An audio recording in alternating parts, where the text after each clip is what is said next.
twisting hard where the shadows lie. Grip the handle, feel the engines roar. Freedom ain't a dream, it's the open door. Feel the thunder break, cut the... Premier Racing Setups is the longest running setup shop on iRacing.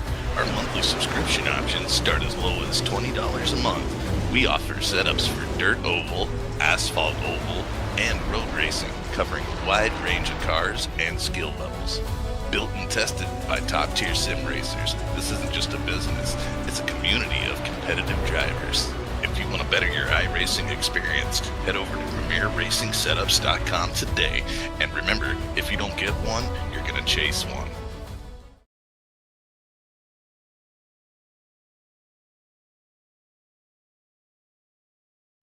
Are you ready? For Murph's Magical Creations. Home to custom laser engraving and gifts. This veteran-owned and operated company engraves for all occasions. If you want one of Murph's Magical Creations, call the number on your screen or commission through either Instagram or via email. Murph's Magical Creations, made with love for you.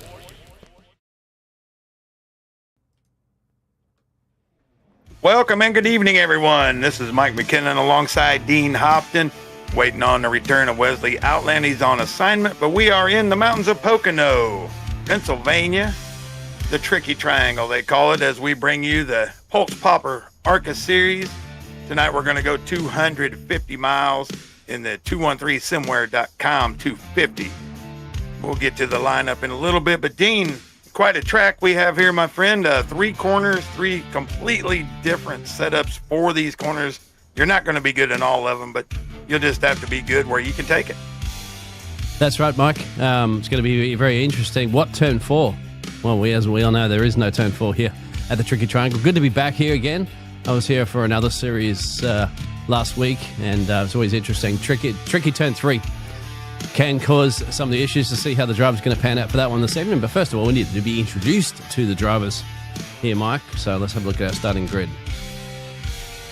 Yes, sir. We'll pull that starting grid up. We got 33 guys going to take the green flag tonight.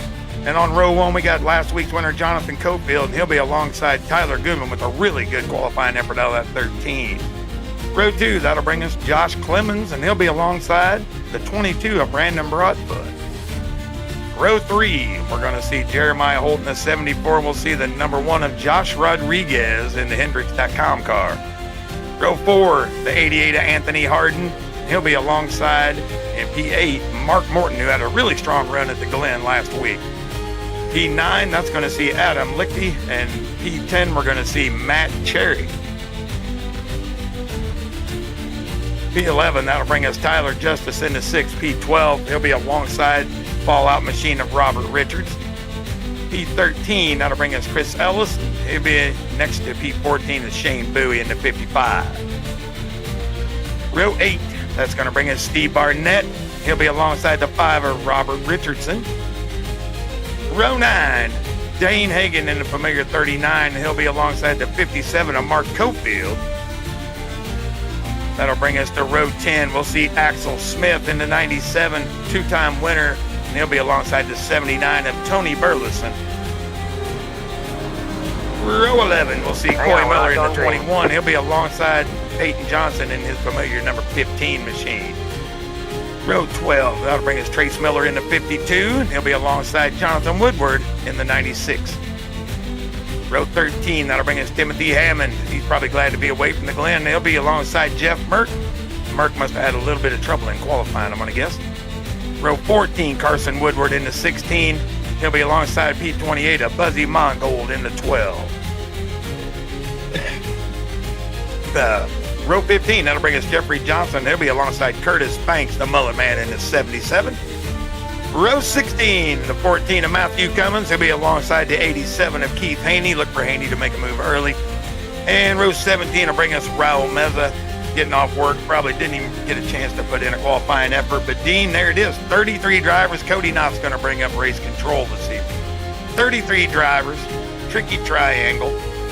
A couple real touchy sections here. We all hear about the tunnel turn all the time, but to me, turn 3, the most important turn on the circuit, as that sets you up for that long run down that large front straightaway. That's right, Steve. Let's check out weather conditions here currently at the moment. So it's partly cloudy with northeast winds at 9 miles per hour. The main thing is that track temperature is quite up there. It's 95 degrees Fahrenheit. So a bit of a warm one here this evening. We'll see. We'll keep an eye on that when it starts peaking over to 100 and start causing some problems to the drivers. They do have 5 sets of tyres that are available to them and 100% fuel capacity, which we're estimating are probably about 33 laps to a tank, my friend.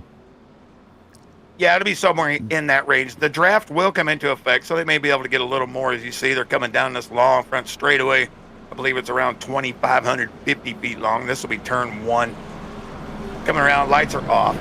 So you got Cofield. He's alongside a good story there with the 13 machine, a good one. That was a really good run out of him. Good to see him up front in that pink 13. As we come off of here, this is very important as everybody watching here. If you stay high, you can get a run, but you also get tight. If you stay too low, you can make up ground in the middle, but you also get loose, and then that's going to bring us down to set us up for this tunnel turn, which in effect is almost 2 corners. You turn in, decelerate as you're going in, and then you turn a little bit more to accelerate off. Try not to get to the outside wall. You can go too wide as you come through. You watch the folks. They'll be on the outside. They'll break about right here. You want to come down, and then you're going to have to turn down a little bit more right here to keep your speed up as you come out. We'll watch that all night. There'll be guys slip sliding, banging a wall. Probably see an incident or two right there. And then, like I said, this next turn, you come down a little short chute here.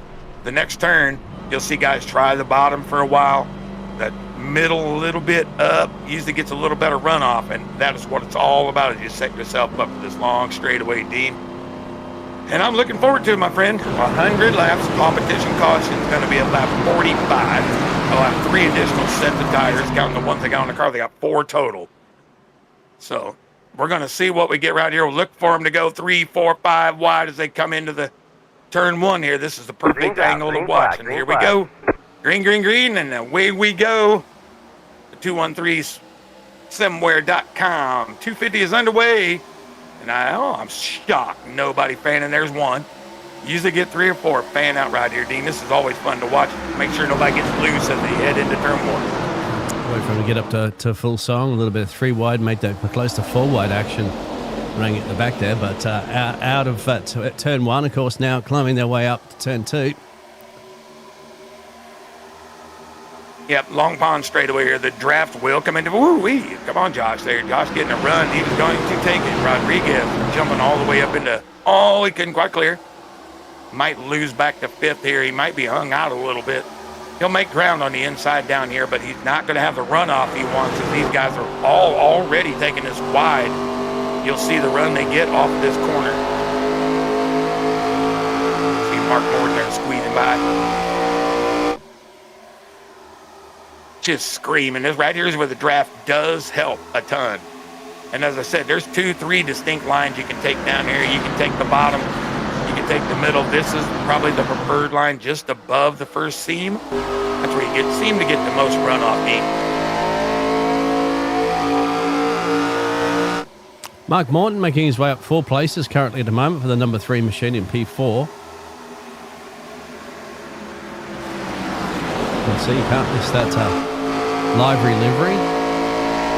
The number 3's got on him this evening. Here's Brandon Broadfoot looking maybe perhaps make a move there on Tyler Goodwin and run that P2. Caulfield loves up the front there. He loves leading laps.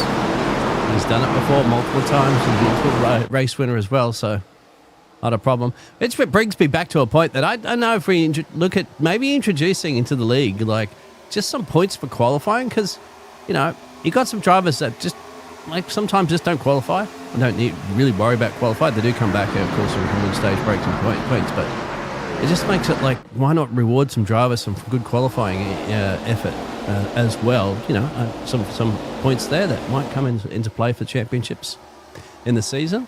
But it just seems like there's never reward too much for qualifying apart from just your track position up the front there. Right, track position, you know, you get better pit box. But I'm with you. I don't mind that idea at all. Make them all qualify every time. If you don't make a queue effort, you don't get the race. Maybe something like that. I don't know. We'll have to wait and see. Some guys get in so late, though, like Raul Meza. He works, comes home, he barely gets the computer turned on. So a little tough for that sometimes. Look at Cofield. Good clean start out of everybody. Cofield trying to break the draft or trying to go to the back. I'm not sure which he's trying to do. There we go. Back in line. I can't question the man. He won at the Glen. He is always up front. Seems week after week. As you see these distinct lines right here, it can get very, very loose on the bottom under throttle. But all in all, really good clean start so far. I'm really happy to see what we got going on. Couple of movers. They just said Matt Cherry's up 3 positions. Chris Ellis has picked up a couple. Jeff Merck's up 4. Trace Miller's up 5. Mark Morton's up 5. So a few guys being able to make it past. That's a very hard track to pass on until the tires wear. Then you'll start to see it out of 3. You'll start to see it in the tunnel turn. If we can get long green flag runs, that's what we'll see most of the night as we're getting ready to start lap 5. And that wall's going to start getting closer and closer and closer as those tires wear off. Once again, see Cofield, a repeating situation of trying to break that draft from anybody else behind them so they can't get a nice little slipstream.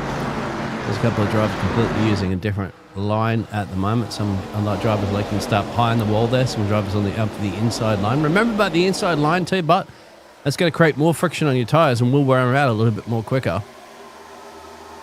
Oh, that's 100% right. You will lose a little more tire on the bottom, but you're also going to lose it way up high there if you get in a marble slide that from front end. As we see, really close racing right there.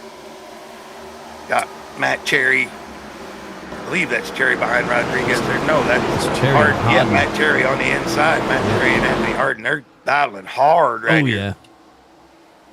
He had to get out. There's one in the wall in the back. Yep, he had to back off that one, didn't he?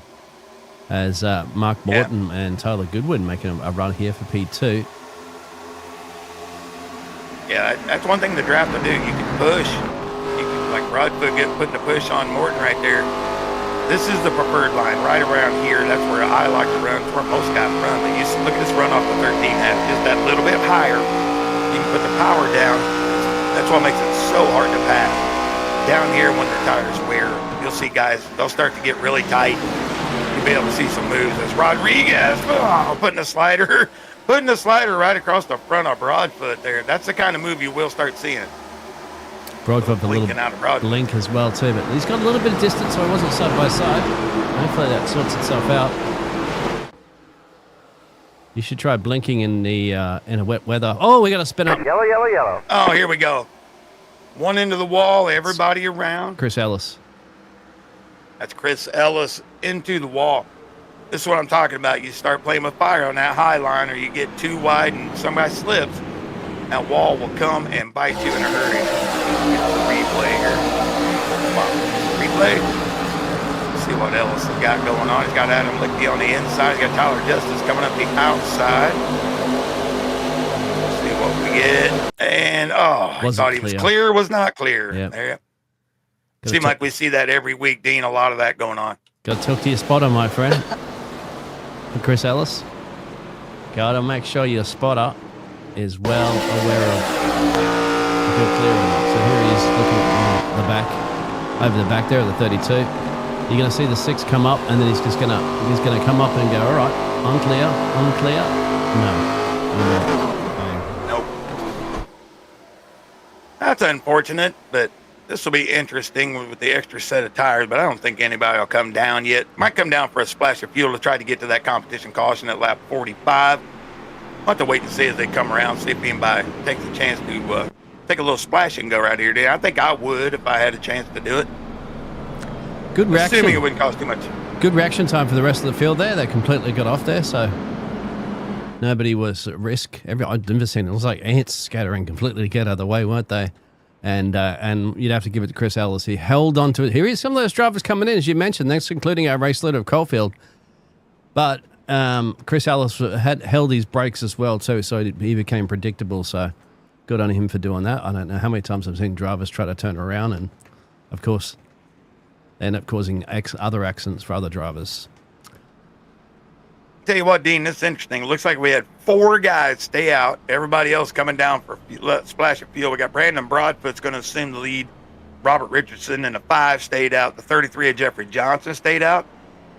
69 of Tim Hammond. And then the 5th car be Raul Meza. He stayed out trying to get some track position.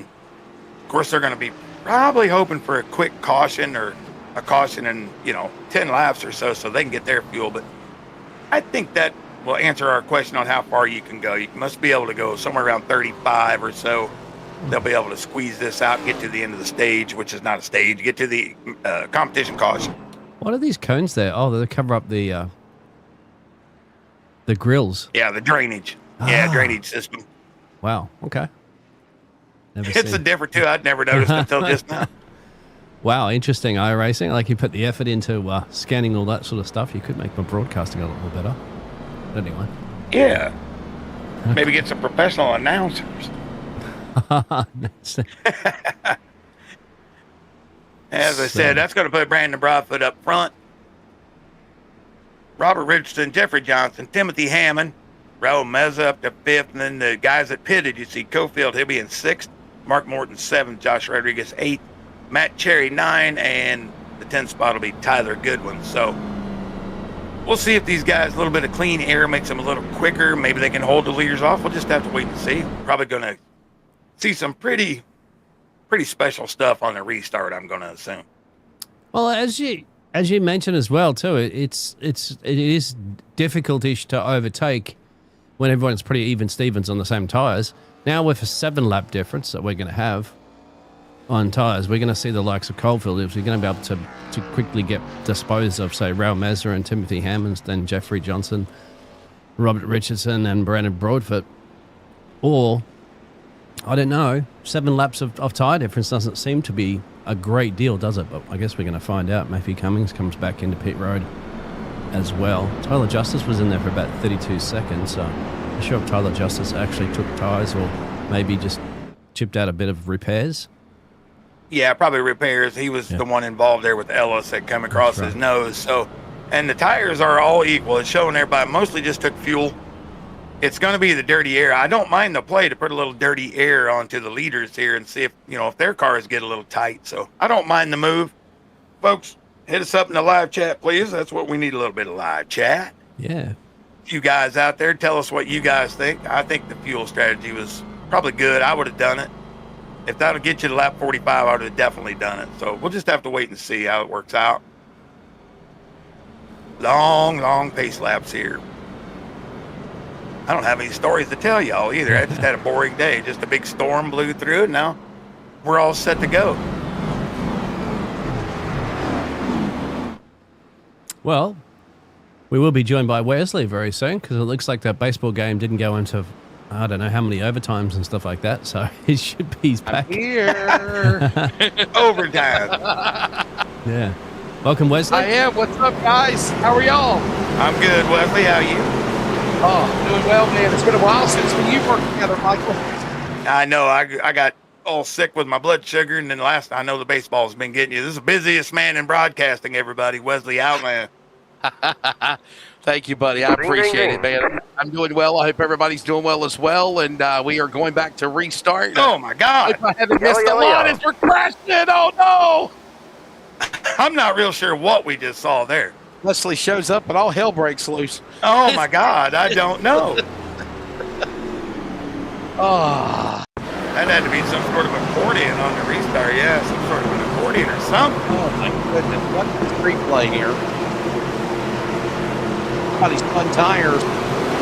Somebody just didn't get going. Watch this. Oh, no. Yeah, is that Barnett? I don't think Barnett went, Michael. Yeah, the 74 of Jeremiah Holt, I think, as well. I don't think he went, or he checked a little bit, and then here's we're just piling in. Buzzy Mongold's in it. Coy Miller's in it. Oh. Crazy. Wow. What heartbreak. Watch. Yeah, is it up ahead there? There it is. I'm looking at Barnett, and then, okay, so I'm seeing Barnett, the 42. But it was up ahead of him as well, so I apologize, Steve Barnett. It's not your fault. And look at this. Wow. Yeah. You're expecting everybody to be on the gas, and here we go. The Pocono. We got off to such a good start, too. Oh, my gosh. Woo. Heavy impacts. Well, now we'll see. Now we're pretty sure we can make it to their competition caution on fuel. Boy. The guys have pitted. Yeah, that's a quick check, man. Oh, woo. Yeah, I'm checking that right now, Brian, and I'm checking that right now, Michael, and just it looks like he just did not go, dude. He just did not take off. Yeah, if somebody didn't go, it just accordioned it right down. Mike, would they go now? These drivers that didn't pit, remember there was a bunch. I believe it or not, Caulfield actually managed to get past 3 drivers. Yes, they are. So Broadford comes in. These are these drivers, once again, that didn't come down last time. Are they going to take that? You mentioned that, didn't you, Mike? You said, well, we might that, but might come down now if there was another caution. And have you really missed anything, Michael, by having a caution, repetitive cautions? You might have missed not coming down the first time. You're taking advantage of it now. You're coming down pit road. You're really right back in the game again. No, I agree. The only thing I disagree with is Broadfoot.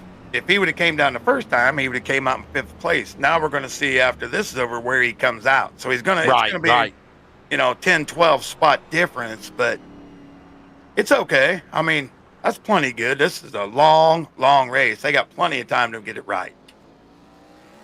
There's a lot of takers down there from essentially P14 down to the rest of the field. So those drivers that stayed out on that one were a lot of them. We've still got 3 drivers at the moment there, gentlemen, that haven't come down. And that's those drivers you see there with the NA, because they haven't pitted yet. Robert Richardson, Timothy Hammond, and Raul Mesa. But Coalfield's in a hot spot. Richardson. Yep. And Robert Richardson right now, the leader. And I'm looking at also this, Dean and Michael, Timothy Hammond. This guy has climbed 23 spots. Raul Mesa, guys, in 4th, up 29 spots. Good solid run for him here right now. Yeah, they were safe. They stayed out when the first round of pit stop came, got their track position, and we haven't got to go back green yet just because of that way that restart shook out. So I think it's good. So we're just getting started here tonight at Pocono. It is the Pultz Plopper ARCA Series. I'm Wesley Outland, Michael McKinnon, Dean Hopton. I'm glad to be back with you. We continue at the Tricky Triangle right after the break. Premier Racing Setups is the longest running setup shop on iRacing. Our monthly subscription options start as low as $20 a month. We offer setups for dirt oval, asphalt oval, and road racing, covering a wide range of cars and skill levels. Built and tested by top-tier sim racers, this isn't just a business, it's a community of competitive drivers. If you want to better your iRacing experience, head over to PremierRacingSetups.com today. And remember, if you don't get one, you're going to chase one. Starbase 1552 Comics. Suit up and head over to Whatnot Live to fight your way to save your collection. Our command center has comic books, action figures, posters, autographs, Funko Pops, and many other collectibles. If you can't make it live, fly on over to our eBay and Amazon stores. Follow us on Instagram and Facebook because being informed is part of the battle. Starbase 1552 Comics is a proud supporter of the iRacing's North American Sim Racing Association League. Starbase 1552 Comics. Reclaim your childhood.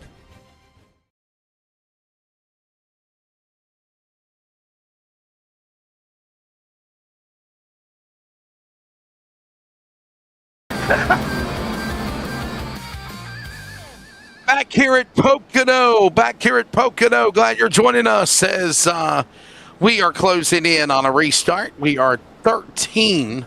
Well, we are working lap 13. We're 12 completed. We'll get ready for a restart here as Hammond will now have Richardson alongside, door to door. Cofield, Meza, Rodriguez, Cherry, Harmon, Holt, Barnett, and Cofield top 10. And there's a look at your race recap. Couple of cautions, Michael. I show up and the yellow flag comes out. What can I say? I'm sorry. I don't think it's you, buddy. We'll see if they can find the gearbox this time. Let's go back to green here. By the way, that's at CRN stage information. Lap 45 will be the competition caution. 45 lap competition caution, and then they'll go 100 laps. By the way, if you don't know, that's 250 miles around Pocono. We're back into turn 1. Look at Meza on the high side. We're 3 wide, Brian. Michael. Yeah, way up on the high line here. You see Cherry digging down low. Got your pole sitter there. He lost a little bit on the restart that time. I don't know if he got stuck behind someone, but Cofield back all the way down to 7th. This is what these guys were hoping for, Wesley. Stay out, get some clean air, maybe they'll be able to make a move. So Meza really riding that high side. I don't know if I agree with that this early. Yeah, I think you're exactly right on that. Hey, by the way, don't forget the iRacing Clash will be next Sunday, next Thursday night for the NASRA Cops Truck Series. It will be the iRacing Clash, and that will be next Thursday night. It starts, and it is a new day. It'll be a new night, Thursday night. 3 wide as they dive back into turn 1. Yeah, everyone taking advantage of Timothy Hammond. So looking at Peyton Johnson. Wow, just shooting it up the middle. He's just came out of nowhere. He started well back in the field, making his mark on the situation right now. Being up 15 spots. That was quite a move through the corner. That, like I said, that's the preferred line. You like that middle line, you can get a great drive off. What a job, by the way, by Raul Meza. You're seeing him in front now as you're on board with Josh Rodriguez from Thornton. And Raul Meza in his 560th career NASRA start tonight. Unbelievable, Brian. It's like, watch these guys working off the corner, and it is just a log jam of traffic as the front 10 are single file, Michael. Behind them, it is crazy, crazy racing in the top 20 going back into 1. Yeah, you can see him spread out back there. Everybody here trying to take advantage of the draft. Let's see if Raul can keep it stuck to the bottom as he take on Robert Richardson here with 5. Fastest guy. He just seems to have speed everywhere as the number 1, but he's getting himself out of position right here. He's making a run when he probably shouldn't, and that's letting the draft affect his positioning.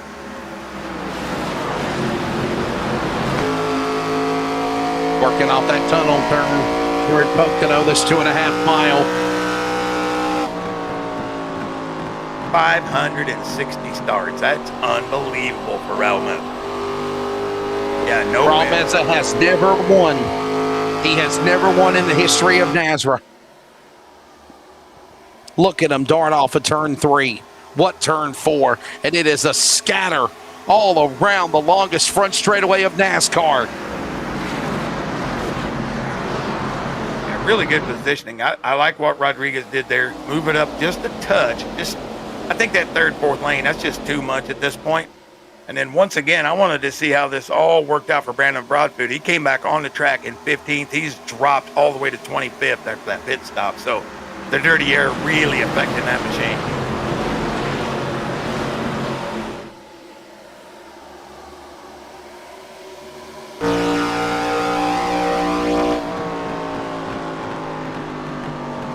Yeah, that's your pole sitter right there. Got into traffic, not handling quite as good as it was. So he's just lost spot after spot since the restart. He's down 12 since he started back in 13th now for Cofield, Wesley. Yes, exactly right. They work back into the corner again, back to turn 1. This is Cherry, by the way, defending NASRA DSR Truck Monday Night Champion. He'll now power his 45 Toyota Supra to the number 1 spot. Gets around Robinson. Richardson, Rodriguez, Holt, all right there inside. Hendrick Carr battling. That's Rodriguez for second on Richardson in 2. And that's that move out of 1 that I would have liked to see him get in line with Richardson and put a draft. Caution. Oh, yellow flag. Mark Morton and other cars have crashed. Is that Hammond? Did Hammond just get a piece of it? Adam Lighty involved as well. Yeah, that tunnel turned treacherous. See what we got. Watch the replay. Oh, Barnett and Meza. And then contact right there. Watch this. Oh! The And number Meza. 3, and there it is. Adam Lighty in the 3 car. Oh, boy. I think that might have been Hammond that got a little piece of that. It's Mark Morton, by the way. And I think it was Hammond, Michael, that got a little damage there in the 69. I want to see if he got a piece of it. Hey, by the way, Michael, you remember that car? Which one? The number 3. I do not. We saw that last week at the Glen. I do not remember that one. So in case you didn't know, that was the 1997 All-Star car for Dale Earnhardt Sr. Okay, that makes a little more sense. I could not pick the memory banks out of that one. We saw it last week at the Glen over and over again, and I just could not figure out where it was. It was a Hammond. He got him a little shot there. You can see right here, though, I don't know if Cofield had a big run and he caught catching the car too fast. He had to check up. That kind of started this.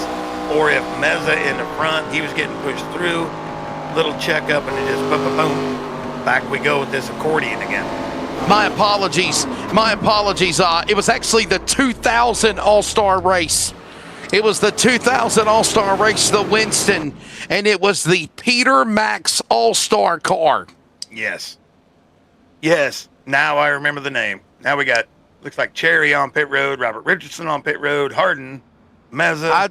My daddy jokingly one day said, I guess Dell Sr. got pissed off and threw paint all over the race car. and that's what they came up with, right? I mean, you remember Dale Earnhardt Sr., Michael, at the Winston of the All-Star race? He's have always the famous. Here's the thing, and I don't want to go off the subject here, but by the way, 50 miles in, pit stops in after our third caution, another yellow flag presented by Surf Pro. Some drivers are pitting. Josh Rodriguez out in front now. Rodriguez is. But here's my thing, though, Michael. And this is one of my biggest problems I have with races today. They have forgot about the paint jobs, right? They constantly want to have different wrap jobs, different color cars, different sponsors, throwbacks, whatever. And it used to be back in the day, Michael, that color car was that car day in, day out, wherever you went, that's what you saw. The All-Star race meant something. The Bud Shootout meant something. The Busch Clash meant something. Then you saw the fancy, you know what I'm saying? The fancy decal cars, the fancy wrap job cars. That's when you saw the special cars. Not in the middle of the season. We got cars now where, okay, speaking of Denny Hamlin, the guy's dominant right now in NASCAR, Michael. How many wrap jobs has the number 11 car had differently this year? Well, I think it's almost every week. It just seems to be. Thank you. Yeah. I mean, the sad part, Wesley, is it's the cost of racing these days, right? No, I agree. I don't know who's who until I find a number, but the cost of racing, nobody gets that year-long sponsor anymore, it seems like, so they got to rewrap every week, and certain sponsors pick this week and that week, and it is kind of sad. It's just lost an identity in the fan base, especially. No, and by the way, that Peter Max All-Star car, that was the last time that Dale Earnhardt Sr. raced in the All-Star race, because obviously he passed away following year on February the 18th, 2001. Rodriguez in front in that HendrickCars.com number 1 Chevrolet. We now have Holt in the number 2 spot. Jeremiah Holt. How about this? What a bounce back, if you will, Mr. Michael, for Steve Barnett. Got involved in a little tangle on the start with the log jam on the restart, but he rallied his way back to third. Yeah, absolutely. That's what I was getting ready to bring up, the old hillbilly there. Dean, can we get a shot of the back of the 57? Because he stayed out after taking all that contact. If we can, great. If not, that's fine. I want to see what kind of aero damage the 57 is going to have. Oh, my God. It doesn't even look like any, and he got spun all the way around. Well, okay. That's good. That's good. I was wondering if he's going to have a lot of drag down the front, but it looks like he's going to be all good to go.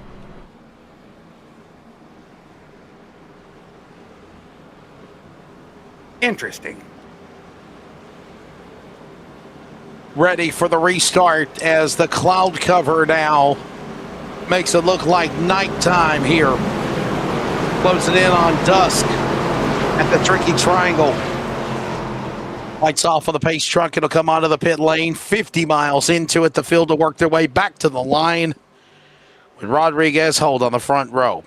Arnett, Johnson, Cofield, Burleson, Cofield, and Richards. Hagan, Axel Smith, two-time winner. Cofield, two-time winner. Back-to-back recently. Back to green now as they soar. Michael at speed into turn number 1. Yeah, a really good jump out of Rodriguez, able to clear, get up to the high line where he's wanted. But Jeremiah Holt, shout out to him. Not a name we call every week.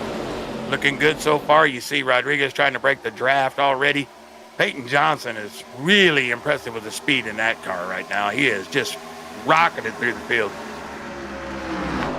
There has been 4 winners in 6 races.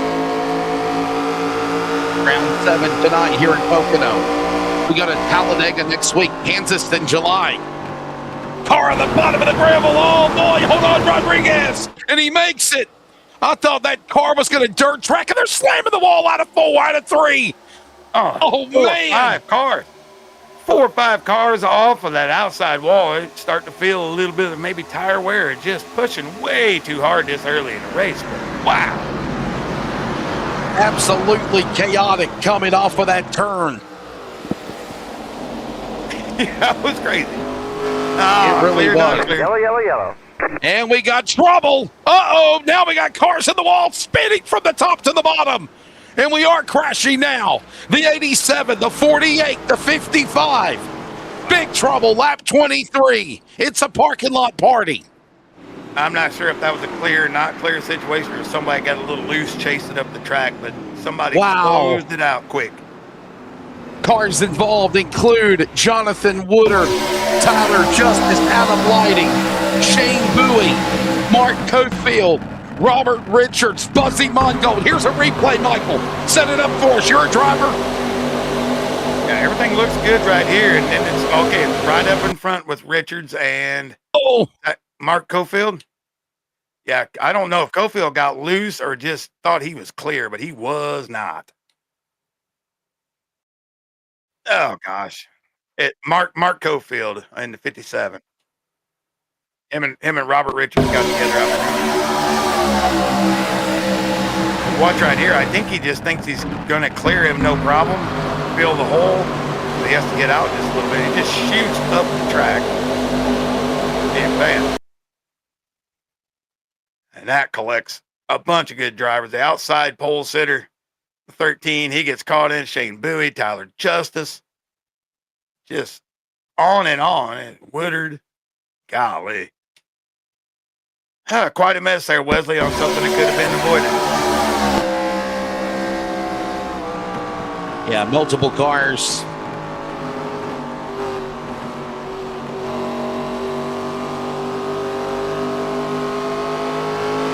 I'm not sure exactly what Cofield saw, but wow, what an impact out of Bowie. And then Lighty right into the rear end. Robert Richards, absolutely. He has to be done for the day. My goodness. Well, folks, not the way we expected Pocono to play out thus far.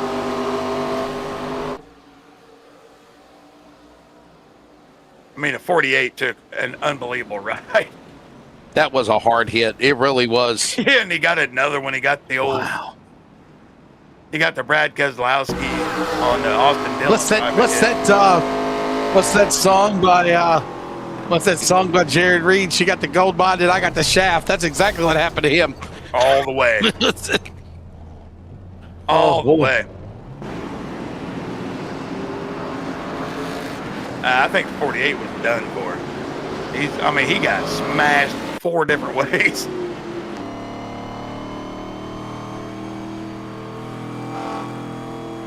Well, Wes, hope your baseball game was good. I had to leave because it was at the top of the 8th inning, and I told them that I would be on the air until 9 o'clock, but I got the other guy taking over for me right now, and when I did leave, it was a tied game. It was 4-4. So, good baseball game. So, well, I mean, I told those guys, I was like, look, I have other commitments that I had already committed to before, so I was like, if this goes past a certain time, then I'm gonna have to, help, be there, So, I'm trying to make up my work that I've missed because I didn't want to feel like I was neglecting my NASRA people, Well, I just know you're too damn busy. That's what I know. Yes, I wear a lot of hats. Yeah, I mean, saving up for that palatial estate down in Florida at some point, I'm sure. I'm going to retire by the time I'm 60, I'm hoping, right? Yeah, me too. I got 6 Got about 18 years to go. And it just became a final. Clayton Clover 6, Chatham County Yardbirds 4. So we did win the game. All right, there you go. Is this still high school games? No. This is the Wooden Bat Collegiate Old North State League baseball, whatever it is. It's like college baseball. Yeah, I got you. Yeah. Little summer league ball. It is. Yeah. Do you remember the movie Summer Catch, the Cape Cod League? I don't remember that one. But you've heard of the Cape Cod League, though, right? Oh, yeah. So basically, it's the Cape Cod League of the South, is what it is. Oh, okay. Nice way of saying it. Nice. That's about all we do up in here anymore is girls softball. And them poor girls, they play constantly. It's like they play year-round softball around here, and I don't know how they do it in Illinois. I'm telling you. I'll tell you how big it is here with girls softball. We have about 110 students in the entire high school. They just built they just built a $50,000 hitting inside, air conditioned, the whole shed, pitching, hitting shed. It's unbelievable for 100 students. Wow. Oh, lights are off. We'll be ready for a restart. Rodriguez up in front, ready to bring him back to green. A big crash just a moment ago. Hey, here's a look at the schedule coming up as we are heading towards the 250th birthday of independence for America.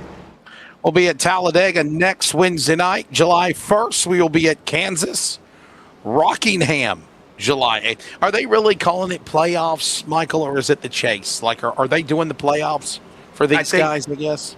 I think there's a cutoff line, and as far as I know, it's going to be a chase type format. Whoever takes the most points at the end there. There's no playoffs. Of that. Yes, playoffs. Don't talk about playoffs. It will be fast approaching. By the way, winners this year have only been Axel Smith with 2, Jonathan Cofield with 2. By the way, he won Phoenix and Watkins Glen the last 2 weeks in a row. Green flag. Steve Barnett won at Michigan, and Stephen Gregory won Iowa. So there's been, what is that? 1, 2, 3, 4 winners in 6 races. Back to green. Wow, God almighty. These guys trying to clear this out. Peyton Johnson stuck on the bottom. Whew. Hillbilly looking pretty strong, though, right? He's been right up here in the mix the whole time. Just climb, and we got a caution out of 1. Yep, troubled caution out, another multi-car accident, and we've got Dan Hagan, Keith Haney, Tony Burleson, Timothy Hammond is a part of another crash again. If his car had 9 lives, he just spit them all. Adam Lighty, Mark Cofield also involved. And we were wondering if Timothy Hammond got a piece of the wall on the backstretch. He might have got lucky. Not this time. Michael, look at what happened to the 69. Yeah, right in there beside Jeff Murd. Curtis. Oh, and it wasn't even his fault. No, Curtis Banks checked up a little sooner than Merck thought. Oh, my God. Haney, Cofield. Come on, man. They pay those good. They pay for those good spots down in there, man. I mean, look at Cofield even after it. He must have had no steering. Drove all the way down into the inside wall. We'll see right here. Curtis Banks, he just off the gas a little sooner than everybody else on the brakes, a little too hard. That shoots Merck up the track. Round we go. Woo, Adam Lighty. Did he get through? Up.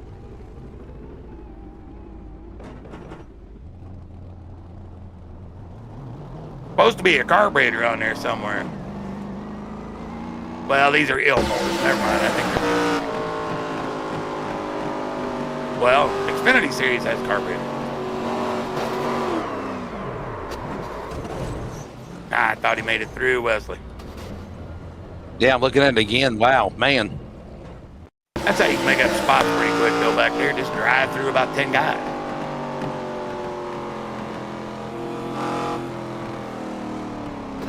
Oh. Bam. Then you see him in a minute. Stay with him, because you'll see him take off again, and he ends up in the inside wall. Cautions breed cautions, though we did have a pretty good lengthy run before the caution come out, so. Yeah, he just slammed it on the inside wall.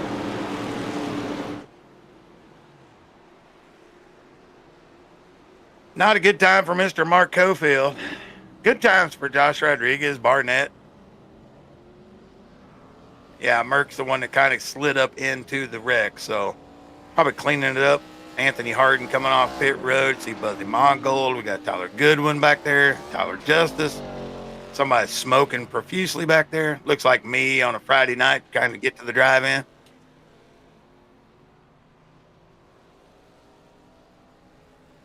There you go. Little. Look at it. That's a disgusting Auburn sign right there. Yeah, Auburn. Oh, Roll Tide. That's all I got to say. Roll Tide, baby. Alabama. Yeah. And I do see how. Wait a minute. Zoom in a little bit. Deed, do what I ask. Look right there. Pass the Auburn. Give him middle finger. Give him middle finger. Keep going, Deed. Keep going. Keep going. The hell it won't. Right there. Look at it. That's all I got to say. Keep going. No, to your left. Don't you play games with me. There it is. It's Alabama, baby, up top. There it is, behind Buffalo. You see it? That's Alabama. Yeah. That's disgusting. And all of its glory. You don't like Alabama either? Bro, come on, man. I'm from Illinois. I can't say I like really any college because I am in Illinois. We're good at basketball, but not usually football. Of course, that could be said for Indiana as well, right?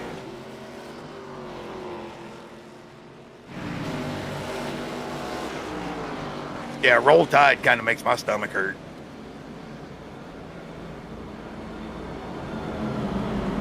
I don't think they'll roll anymore with the DeBoer system. See, I used to like you, Michael.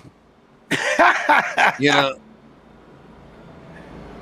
Come on, I got to watch junk and chunk at Illinois football. I mean, I'd much rather watch Alabama football. Thank you. I was about to say, you know. I mean, when Illinois, the yeah, the Illini. Yeah, the Illini. I've been to do you know where they do the Illini 100? I've been there before. Don't know on that one.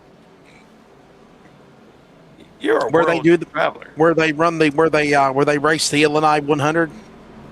Oh, at Springfield, the ARCA card. No, they call it the Illini 100. It's a big late model race they run at Illinois. It's the Illinois 100. I think it's Illinois Motor Speedway. Illini. Yeah, it might be. Illini. Yeah, there it is. Illini. There it is. Illini 100. Not sure. Oh my goodness. Yeah, that's a lot of yellow already on the little ticker down there. So, yeah. We haven't got any tire wear yet. Rodriguez still hasn't pitted.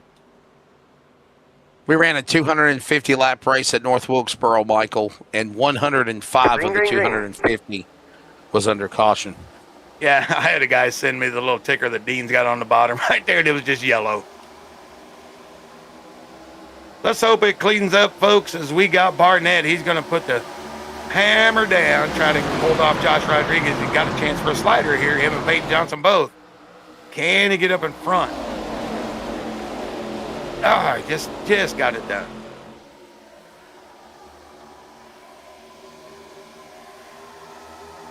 Back to green.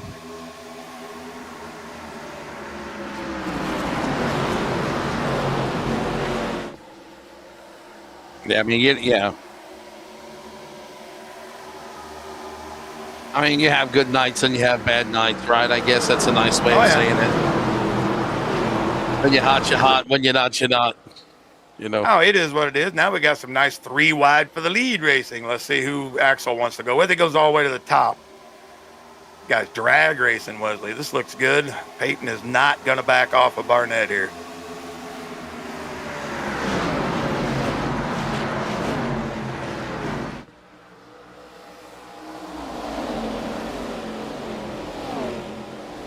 Axel Smith said, thank you very much. Wow. I'll take a 2-for-1. Sure did. Look at that 3rd win this year if he can pull it off. The aggression just always blows my mind this early in the run. Here comes Peyton back on the inside. Barnett, little door. Oh, God. To first win the race, you must first finish, right? And and it goes all out the window. Yeah, these guys we're putting the hammer down. That's all we're doing. They're still drag racing back there for 4th and 5th. Axel going to try to put a push on Jeremiah Holt. Rodriguez looking pretty sporty out through here tonight, all the way through the tunnel. He's really fast through the tunnel.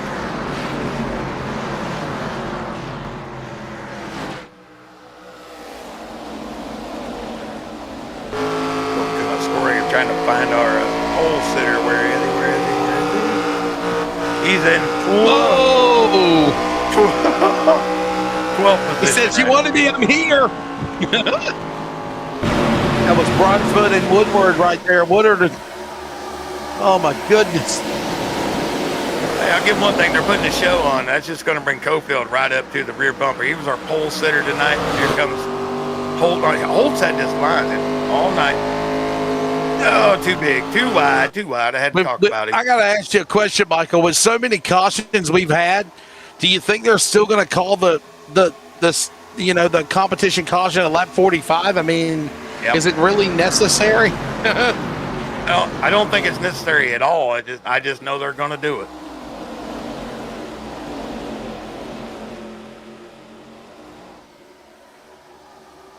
Yeah, let's just figure. Let's get 11 good laps in here. Get us a caution. We'll take us a little break, and then we'll come back and we'll race it out for about 53 more. Like I said, shout out to Jeremiah Holt.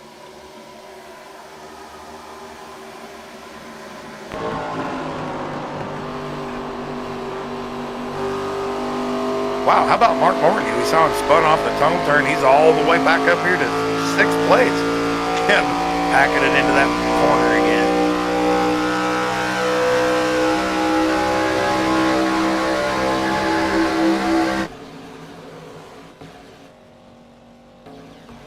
Yeah, going to bring Cherry right into it.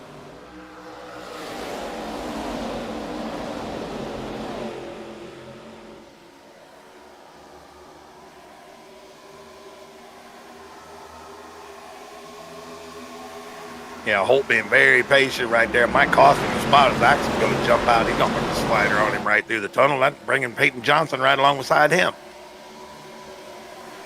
Yeah, let's see how all this goes down.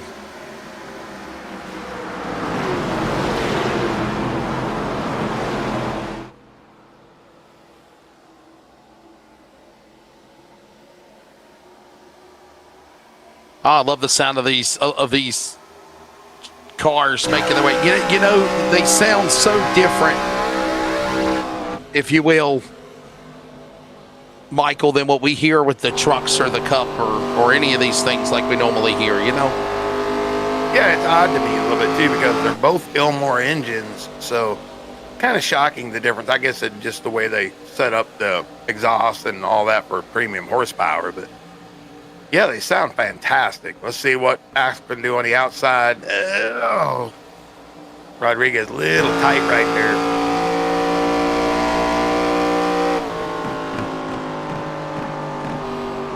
Wow.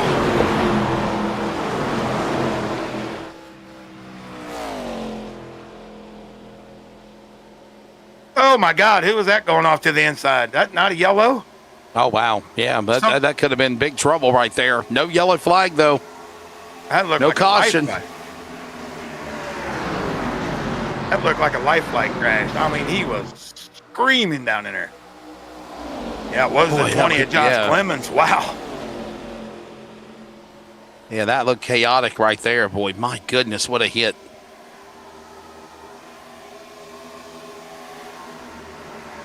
Good battle We'll up there. still stay. We'll stay green though.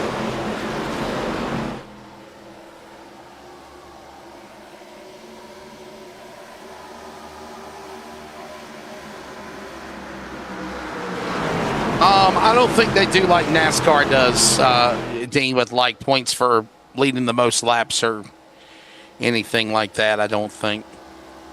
3 wide, 4 wide. Come on, guys. Boom. Get back in line. This is the widest track in NASCAR, might I add. Yeah, wide, longest straight. Even the Long Pond straight right here is a long straight. These guys doing a good job now. We kind of got it sorted out.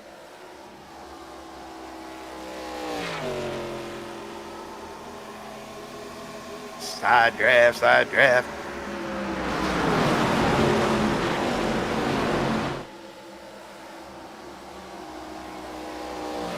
Yep. Yeah, Cofield all the way back up to 7th. He's moving forward. Cherry coming forward. Axel Smith. All the players are making their way. Mark Morton showing his speed. Little hot entering there, though. It's going to cost him on this drive off. Oh, my God. Another Cofield into the wall.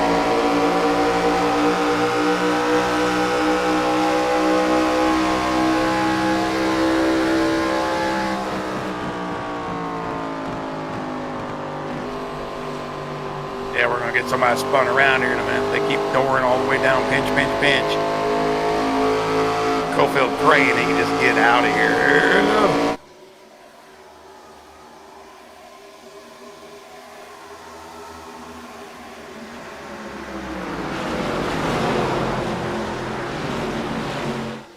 Wow.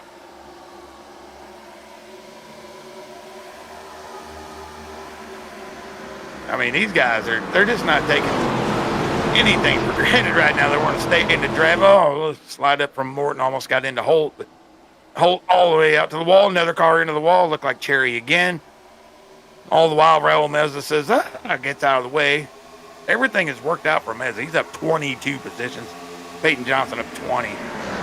But Wesley, I mean, it finally got sorted out, but these guys are not just trying to make laps. They are trying to move forward.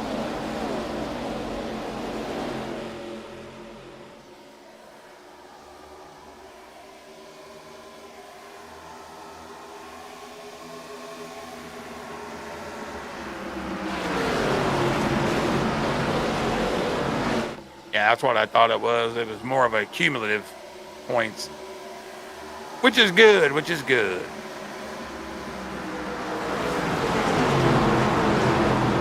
couple of two-time winners going at it here with Cofield, Axel Smith, bringing Mark Morton with him. Another shot for Holt off the wall. All these guys are going to beat down this turn 3 wall before it's all said and done. Here comes Cherry back. See the huge runoff he had right there. He's just pushing Morton down into 1. Yes. Sorry about that, Michael. I just got a message from Car letting me know about what they're going to do for the weekend, because obviously, I don't know if you follow it or not, but we got a tropical depression, hurricane, whatever the hell you call it, in the Gulf of America between Texas and Louisiana, and it's looking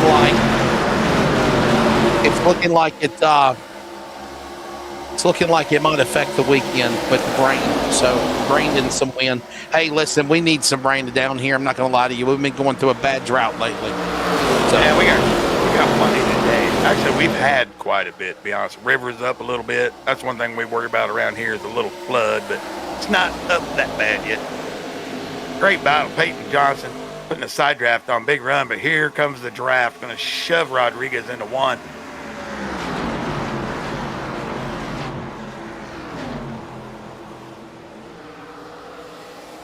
Yep, caution in 3 laps time. Oh my God, Peyton. I don't think that's going to help him either with all these guys on the outside.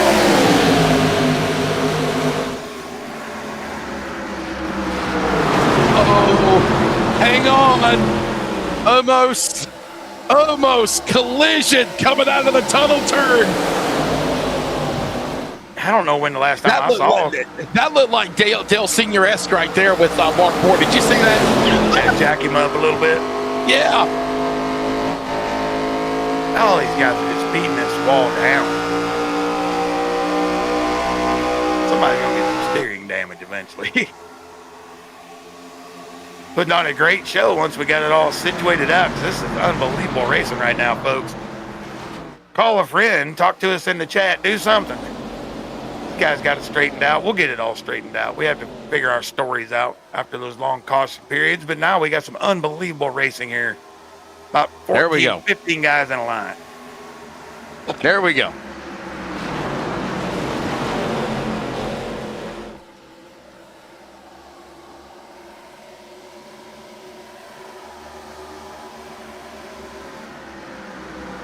And remember, there will be a competition caution coming up on lap number 45.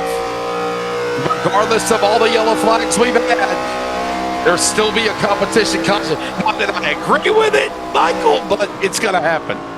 Yeah, It's going to happen. I guess you call it more a mandatory caution.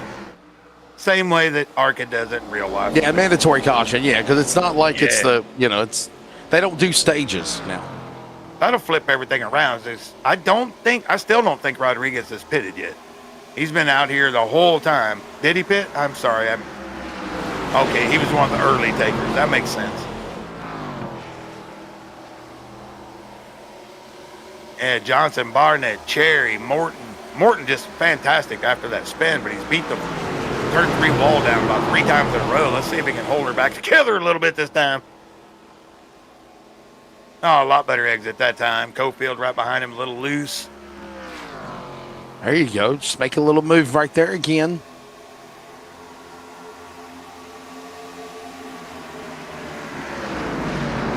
I'll tell you what, fellas, we've seen Keith Haney caught up in 3 different things. He's worked his way back all the way up to 11th place right here. So he obviously has some really good speed in that machine.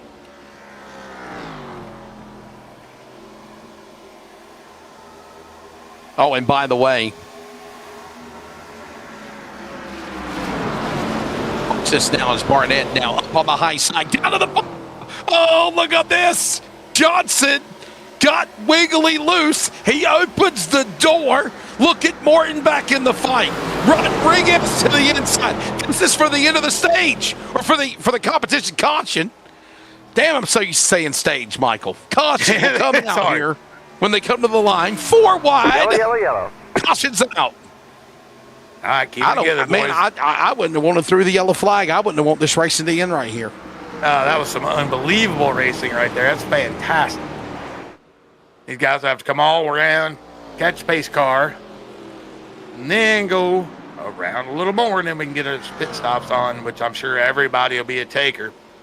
Yeah, fantastic racing right there for the last 15 laps or so. That's what we kind of expected to see. These guys will get it all shook out. It'll be awesome.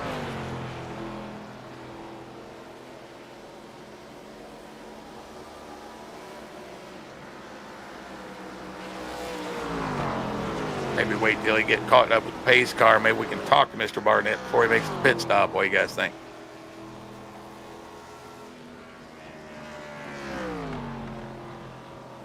Let's bring in Barnett. And remember, he had his share of some craziness earlier in the race, if you will, Michael. And we want to bring him in here. Where's he at? What room is he in? He's down in Channel 4 with Channel 4. Let's go to Channel 4. We'll bring him in. Get his thoughts real quickly.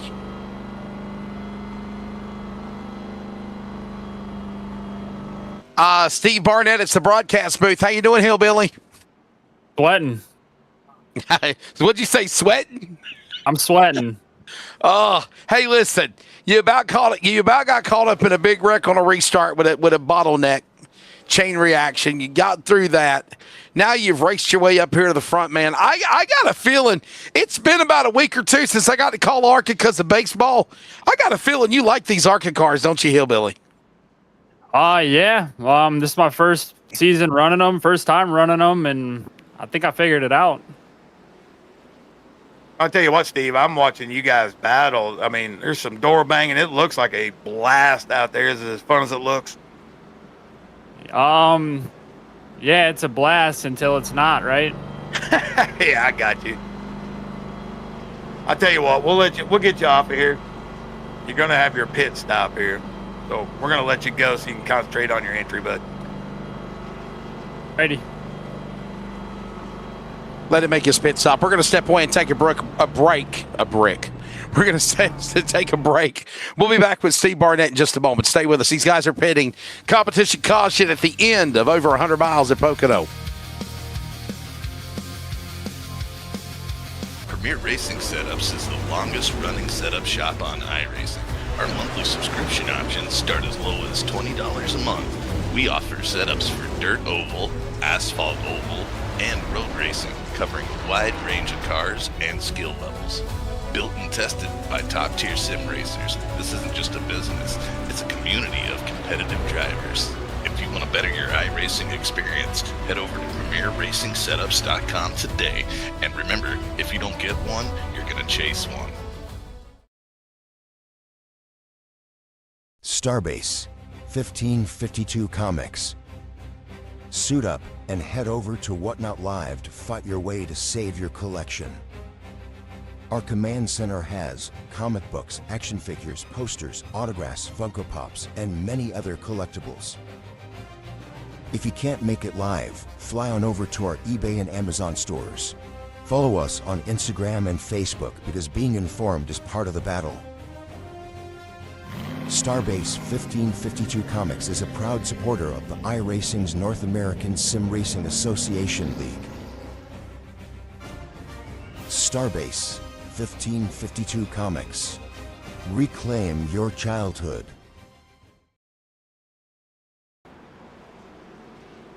Still under caution. Let's grab a hillbilly Steve Barnett again. And, man, you're going to restart in fourth. What's your take of what we're going to see in about these 55 to go here, buddy, as you are the guy that's leading at the competition caution, sir? I'm hoping we get that good race and all the way through, but it was getting a little dicey there. You definitely don't want to be stuck on the bottom because you can go from the lead to 12th in about a corner. So stay up top. Hopefully you get to restart up top during these restarts and keep her running up front in one piece. Yeah, it's been fun to watch, Steve. I'll admit it, man. And I know you're not probably watching the mirror too much, but I don't think I've ever seen so many guys smashing the turn 3 wall. Keep her out of there, buddy, and we'll say a prayer for you to get to the end. Yeah, we might need one. 10-4, man.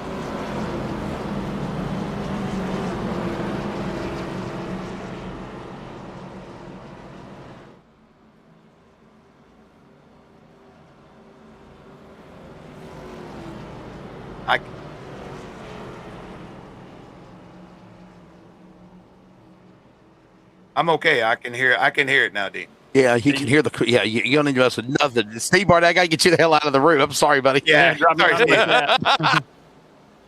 I'm trying. I haven't been in this box. I ain't been in this box in forever. Leave me alone. Channel 4. Here we go. I want to make sure I put him in the right box. Yeah, I can hear him.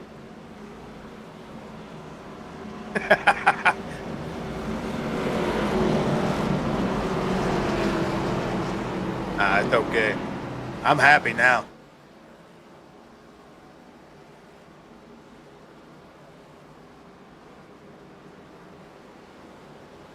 Yeah, we got a few guys that stayed out. Buzzy staying out. Yeah, might be the only one. Starting to see all the players move to the front, Wesley. This is kind of what we expect. There's Buzzy up to the front.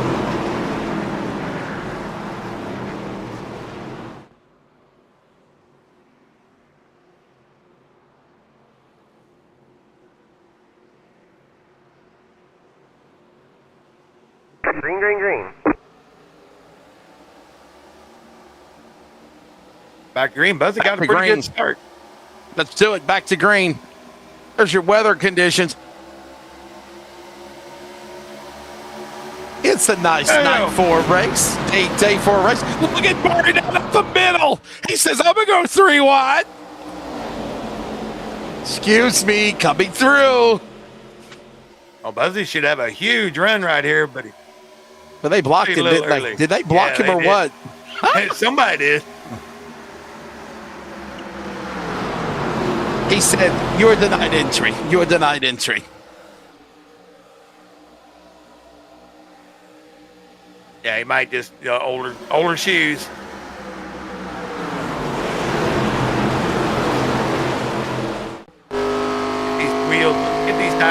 tip, fellas, and then we can get the racing. Listen to the sound of that.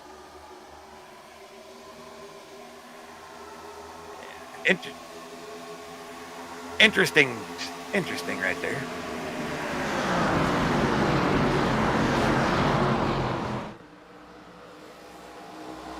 Can he pull a slider? Right in front of Johnson. Whoa.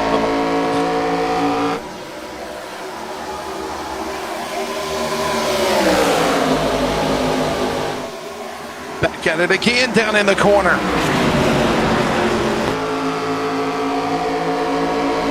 Run out of Morton. Wow.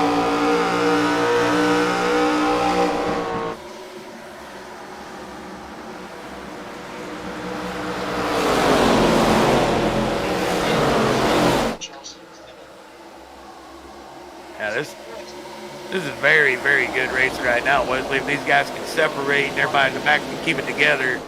I mean, we saw it for 15 laps. We may see it for 50 right here. That's going to be incredible to watch. They'll all have to come and get fuel and tires at least one more time. Yes, they will.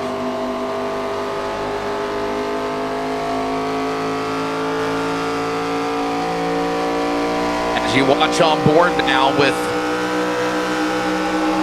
the driver of Smith, that's Axel Smith. Yeah. Sideways. Somehow he's going to sneak and slither his way to that spot for third.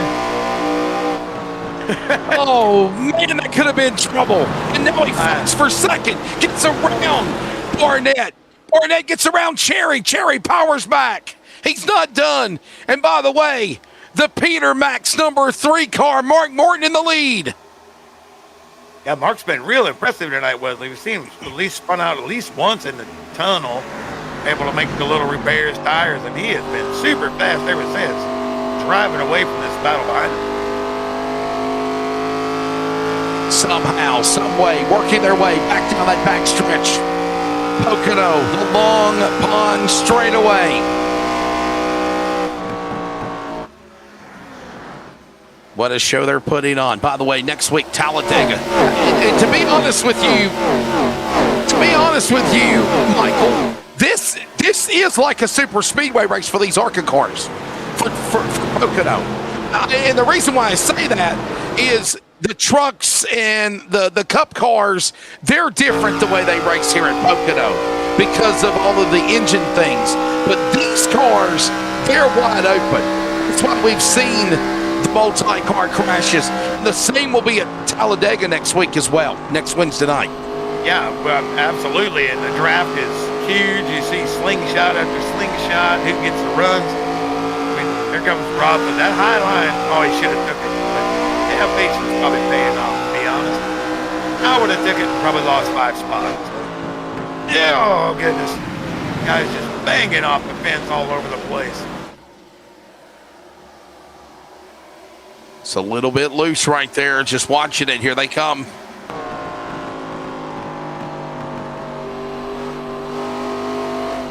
The familiar 60. The familiar number 60 starting to make his way through, folks. And here's a guy that, keep an eye on him. They call him the missile for a reason. Sometimes that's good and bad. Yeah, it can be. It depends how your direction radar is working. This is what I expected to see, though, the whole night, Wesley, was this type of racing. I mean, we just got mired in restart after restart, and now these guys putting on an incredibly good show, really.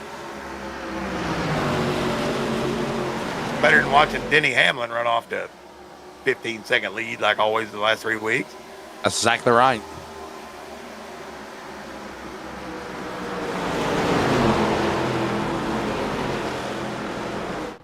We'll watch SVG this week, Dean. He'll be there this week. Michael, did you know that Chick-fil-A got dethroned as the America's favorite fast food chain? I did not hear that. Guess who won? Who do you think won? Fast food chain? Yes. Wow. Taco Bell. Jersey Mike's. Oh my gosh, they're making some subs, man. Jersey Mike's was ranked the newest America's customers are more satisfied with Jersey Mike's than anybody else in fast food. I love Jersey Mike's. So it's Chick-fil-A good. just got bumped. Chick-fil-A got bumped. I'll be Hey, damned. I'm sorry. I just got a Never random knew. email. It was a squirrel. Squirrel! It already is. It already is too expensive. But damn, fast food is expensive. What are you talking about, Dean? I'm still waiting for my Tim Tam, and chicken salt and ripe cherry and. I mean, you know, you always got your mommy giving you Vegemite sandwiches. Four wide. Look out, Barnett behind the back of Johnson. Oh, they bang off one another. Wow. Contact again.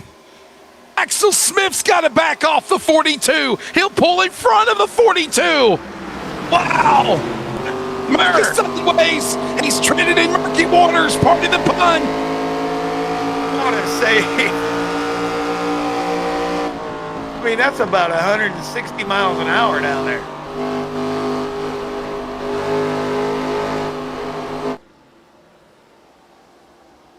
Dean, you're talking about us eating too much fast food. It's not the price, buddy. It's the laziness. That's the thing. Ain't nobody cooking on a Wednesday. I got the old Hunt Brothers pizza myself today. Hunt Brothers, there you go.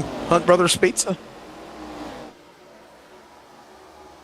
Well, hell, I can't feed myself for $12 anywhere else. So $12 pizza, that's how we do it.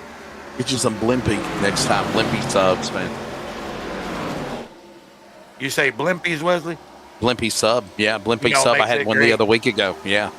The Clausen pickles. That's what makes it great. Yes, sir. Yes, sir.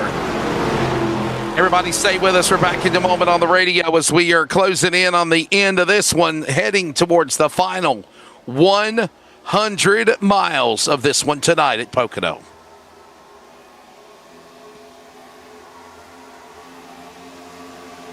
You're listening to the CRN Community Radio Network. We now pause for station identification.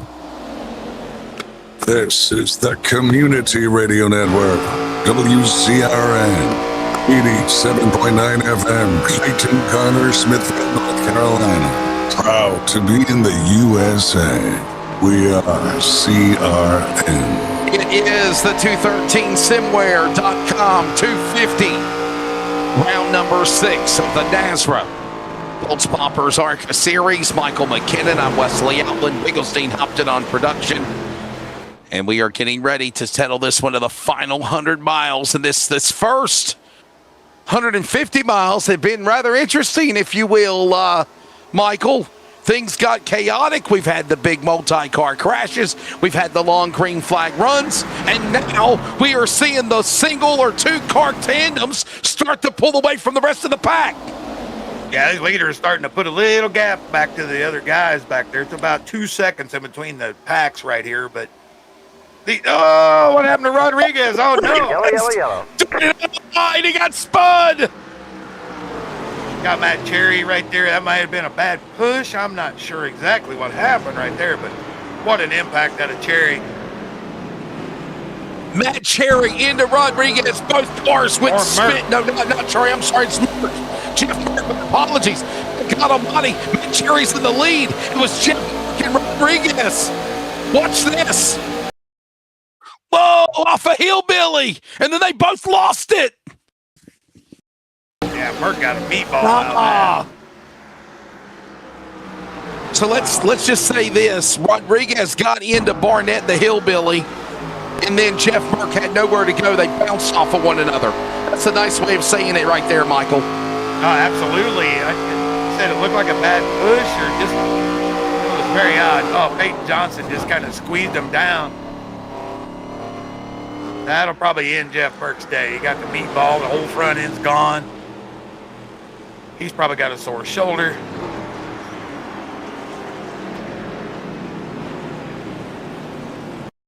Yeah, you had Rodriguez got in the rear end of Barnett, but Barnett was right up the rear end axle. Watch Peyton Johnson as he kind of pushes down on these guys. He's going to move in for a side draft. And I think, he saw a hole and he checked him up. Little late. Oh, boy. Decision. Yeah, there it is. All mine. From another angle, watch this again. Just a little late on the decision making.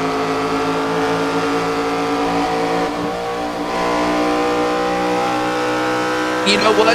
Now that I think about it, Michael, I don't think Johnson did anything wrong. He held his line in the 15 car. He's trying to hold off, obviously, Barnett.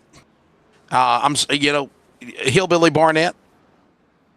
Guys are on pit road. Is this the money stop? What do you think? 40? No, I don't think it's the money stop. I don't think it is. No. It'll be close if we get a couple of cautions. This will be really, really close.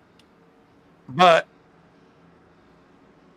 as you said with Johnson right there, Wesley, he saw the hole there. It's just a little bit of, indecision for just that microsecond and, cause a little stack up. I don't, it's not intentional. I don't think it's anything like that.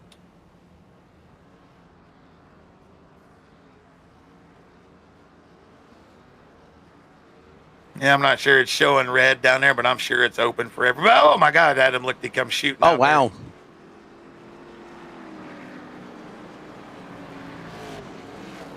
Yeah.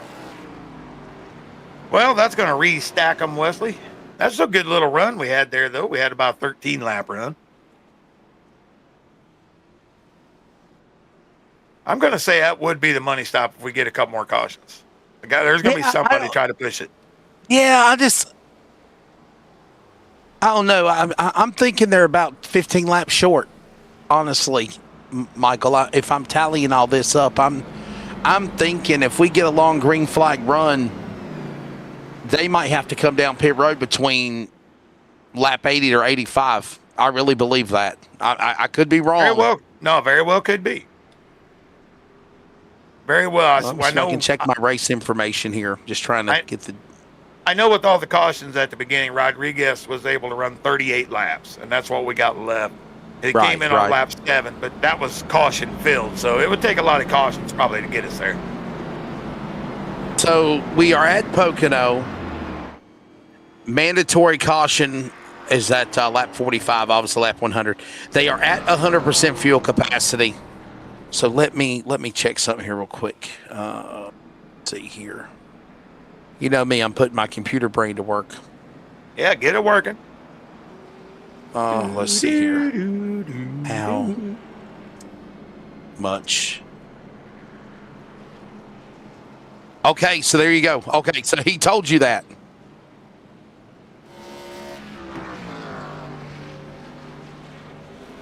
It'll be very close with a couple cautions. But if I got tires at the end, I'm taking them. How about Keith Haney? Up 30 spots. Made it through the mayhem 2 or 3 times. And here he is with those gold wheels and the red panties all at once.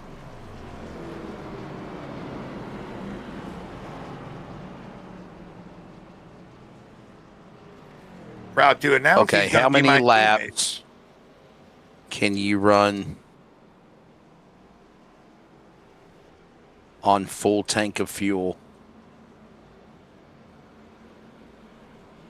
So it says roughly that you can run between 35 to 40 laps on a full tank of fuel because Pocono is a massive 2.5 mile track. I'll be honest with you, if we don't get any cautions, Michael, this could be the finish of the race right there. That was the money stop. Yeah, that could be very, very close. That's for sure. This is going to get good. We got all new players up here. It says that, yes, I did. How many laps can you run on a full tank of fuel on an ARCA car at Pocono? No, on Google. No, wow. If the car mimics real life ARCA, that's an ARCA car. Yeah, that's pretty close right there. ARCA cars are ARCA cars, Dean. An ARCA car's an ARCA car. Green flag. So if we don't get a slew of cautions, Michael, this could have been the money stop we just saw these guys race it out to the finish. We will see what happens. Well, first thing they got to do is get some heat in the tires there before they go Yes. diving down low. Gets so slick down there. Look at Ellis making his way all the way back. Dean, to answer your question, I looked it up as an iRacing, and it said that it mimics the real simulation of a real ARCA car. So it would be the same thing. We'll just have to wait and see. Let's find what happened. Roll the dice. Woo! There is no idea of knowing. That's how much fuel they are holding. Well, I know these front two guys are hoping it'll stay this way because, I mean, Ellis, we've seen him pound the wall. He's spun. He's got repairs. He's all the way back second. Robert Richardson, he's leading for the second time on pit strategy. Yes. A lot of fast guys behind. Hey, Michael, how about them Carolina Hurricanes? You see the car in the back, my buddy Buzzy Mongold. See the Hurricanes car?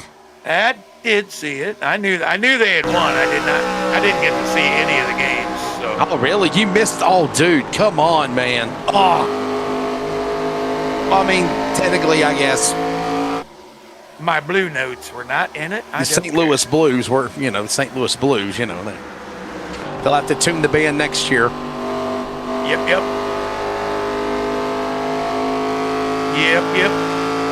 All right. New player than Brandon Broadfoot. He's just keeping himself up front. Trace Miller working his way up there. We got Cherry, Lichty, Smith, Haney, Barnett, and Meza. How about Raul Meza? Top 10 again. He just needs a break or two to get that first win. I think he'd cry.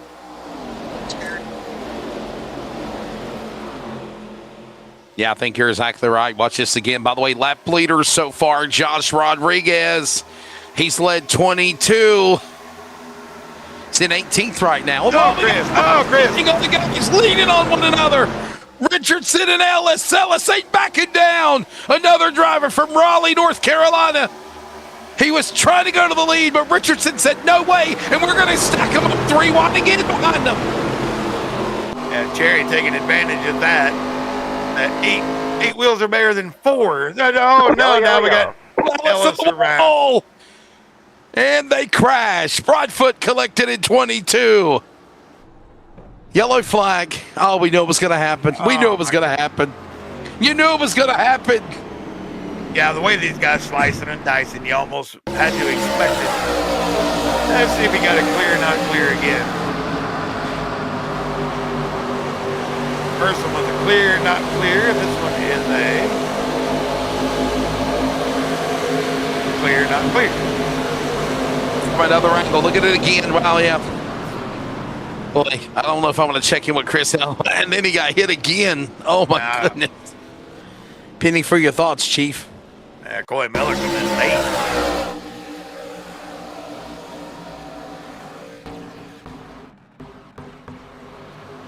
Take a look here. I think he saw Cherry twitch just a touch. Nope, no twitch. That was just a little tight. Got it right out in front of Broadfoot. Quick reactions. Everybody missed it.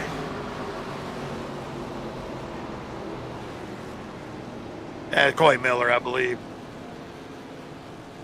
No, yeah, 73, wasn't it?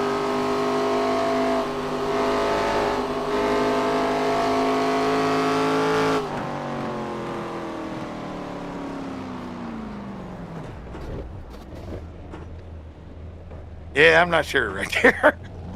Oh, wow. Well, here they come again. Now, this will damn sure be the money stop right here. You're exactly right. I was thinking the same thing, Michael. This will definitely be the money stop right here. See you win the battle off pit road.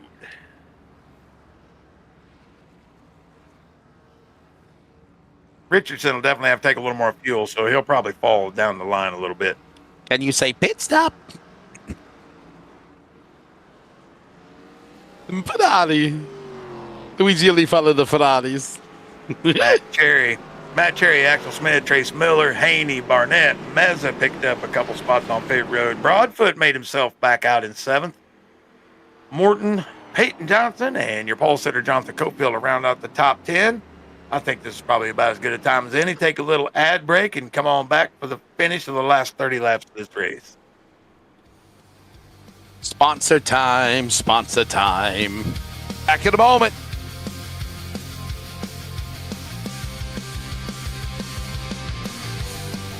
Premier Racing Setups is the longest running setup shop on iRacing.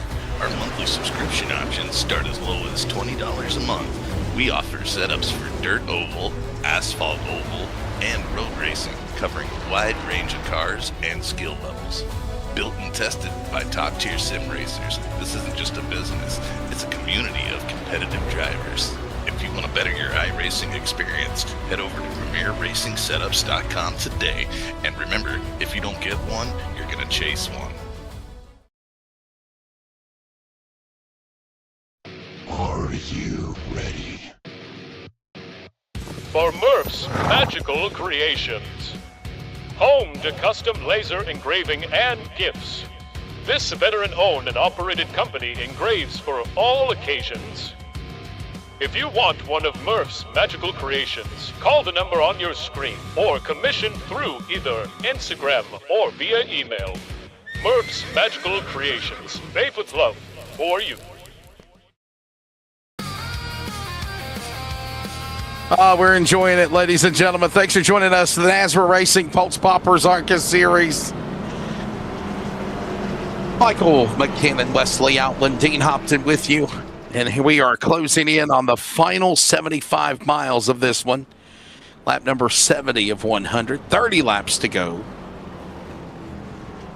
All right. We literally believe now after that pit stop, Michael, everybody is even Steven. They're ready to take this to the finish. We agree as well. Yep, we agree. A lot of guys didn't take tires last time, and we were kind of looking, but I think these guys only had about 4 laps of green running under, so I don't blame them. Fast as they could get in and out with the fuel, should be good to go to the end. This is, by the way, the 213 Simware.com 250. By the way, thank you to 213 Simware. Always a great sponsor. If you want some of your racing apparel, just give them a shout. They do great work.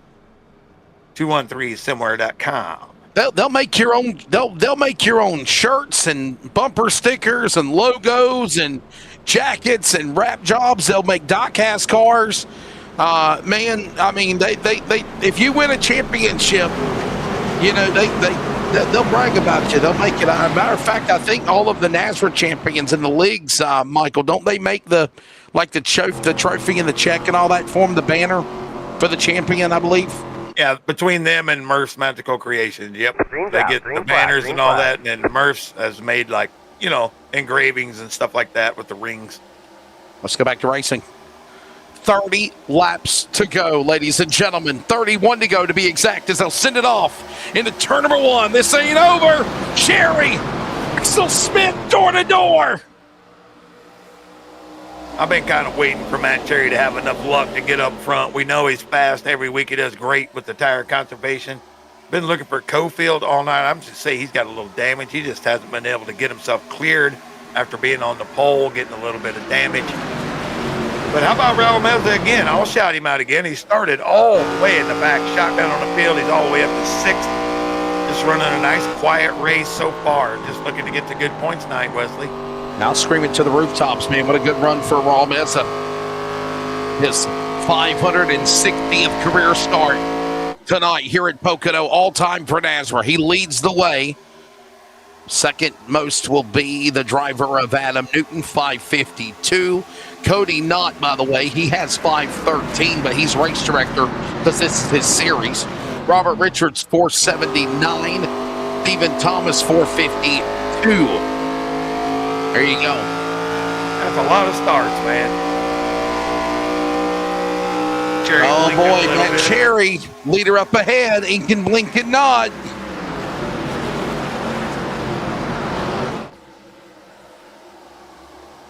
Raul Meza just got pushed out of line. He was in the top 5. Now he's starting to free fall back as Morton and Johnson and Broadfoot go after the Go after the 37. going to get good, folks. If it stays green to the end, it's going to be fantastic to watch. These guys put on a show for about 15 laps earlier. We're hoping that we get the same here for the next 29. I just have never seen so many people try to knock the turn 3 wall down with it. I mean, guys have been in it all night long.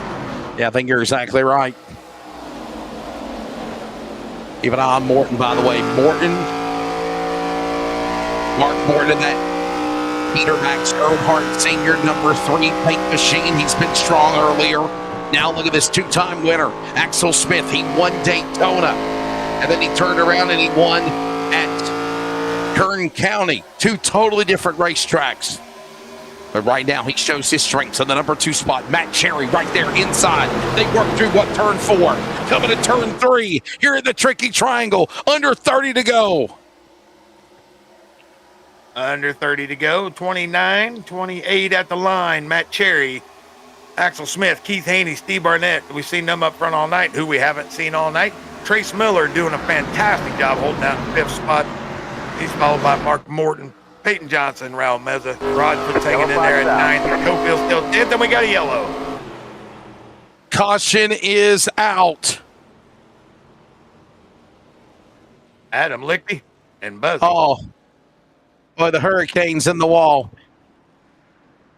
Boy, oh boy. Did he get a hip check? Here I am, rocky like a hurricane. Yeah, he just got called for slashing. It did. You got him, Richardson, Banks, Lichty up front. Oh, Adam. And it wasn't even his fault. Look at that. Adam Lighty. Wow. Buzzy Mongold just got scared and checked up, guys. That's what happened to him. Look at that. Bam. He Yeah, just broke his panicked. steering. Yeah.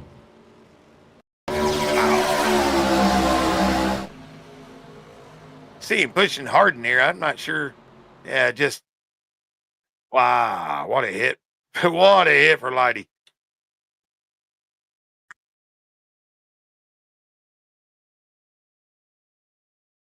Wow. Yeah, let's get dizzy. Watch this. Put the women and children to bed. If you get motion sickness, don't look. Turn away from the screen. Oh, baby! Whoa! You spin my head right round, round. Yep, there you go. Ick. I don't hear that running. That's a hard hit, wasn't it? My goodness. Oh, there. We'll get the inner workings of the ARCA car right here. There's the fuel line, the fuel cell.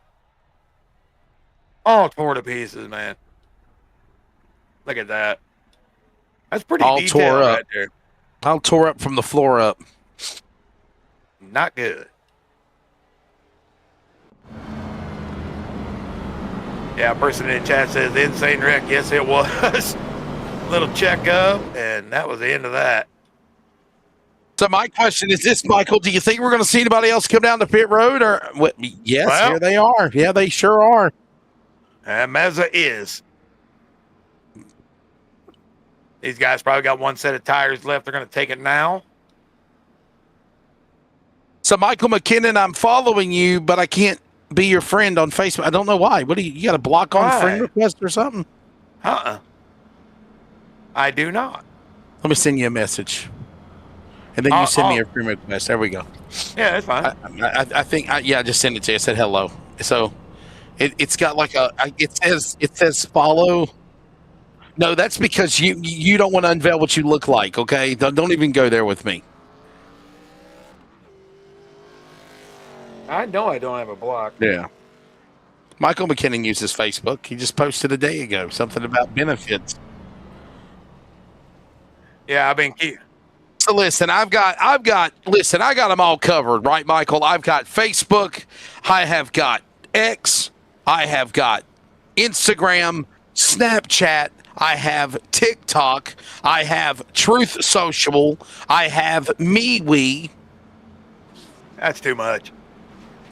I got a Walmart Samsung phone. I can't even put that many in it. Also, you did send me a referral request. There we go. Now you're at it. There you go. Now you can watch my wife's recovery. That's what I've been posting. Lots of reels. Yes, I've seen it. Yeah. Yeah, we finally got her on a little cane, able to walk through the house a little bit. Big steps. Well, small steps, but big steps forward.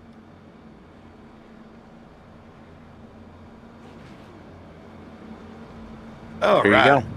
Yeah, I don't know why it wouldn't let you. It's been letting everybody in the world follow So me. it lets me Yeah. follow you, but I couldn't send a friend request. I don't know why. I couldn't. Yeah, we got that took care of. We do. We have it. We got it.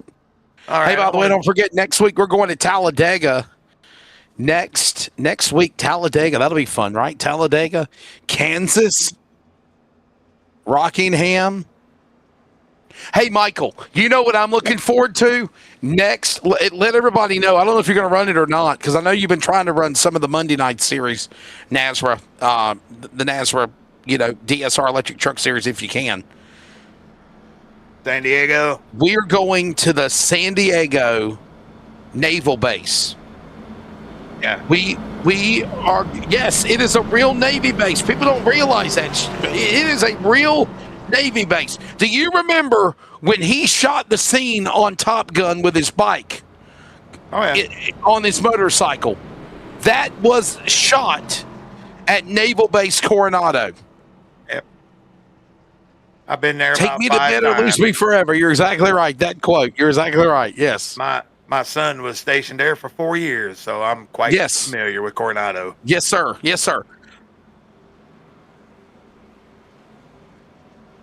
No, Maverick. The girl, Kelly McGinless, told him while they're making out, take me to bed or lose me forever whenever they get done. Yes, when they get done doing their little bike thing, guess I'm unveiling how old I am. So, Shit. Dude, I was in high school Top Gun Maverick. Right, exactly. I was a kid, so but I will say this though, I cannot wait till next Monday night. Like there are special races that I think we do with NASRA that are cool, monumental, and I think when we race at the Naval Base at Coronado Naval Air Force Base, that's going to be cool next Monday night. I hope you're running it. I'm not running in it, but I'm hearing it. You need to join us in the booth. You need to join us in the booth. Like seriously, you need to join me and Michael, me and Jacob in the booth. Green. Today? Yeah. 40 Naval years Base. old. No. Top Gun was made in 88, 89, buddy. Top Gun was. Yeah, it was 86. Yeah. Well. I was a sophomore in high school, sadly. 1986. Yes. And then Top Gun Maverick was the most recent one. Now, when was Days of Thunder created, Mike Dean? Said Mr. Smarty Pants. When was Days of Thunder made? 1989. I'm still waiting for the new one. They're talking about a new one. Supposed to happen. We're waiting. I don't know if I need to see Cole Trickle back on the track now. Yeah. Oh, has Tom got to be there? Yes, it'll be a good one.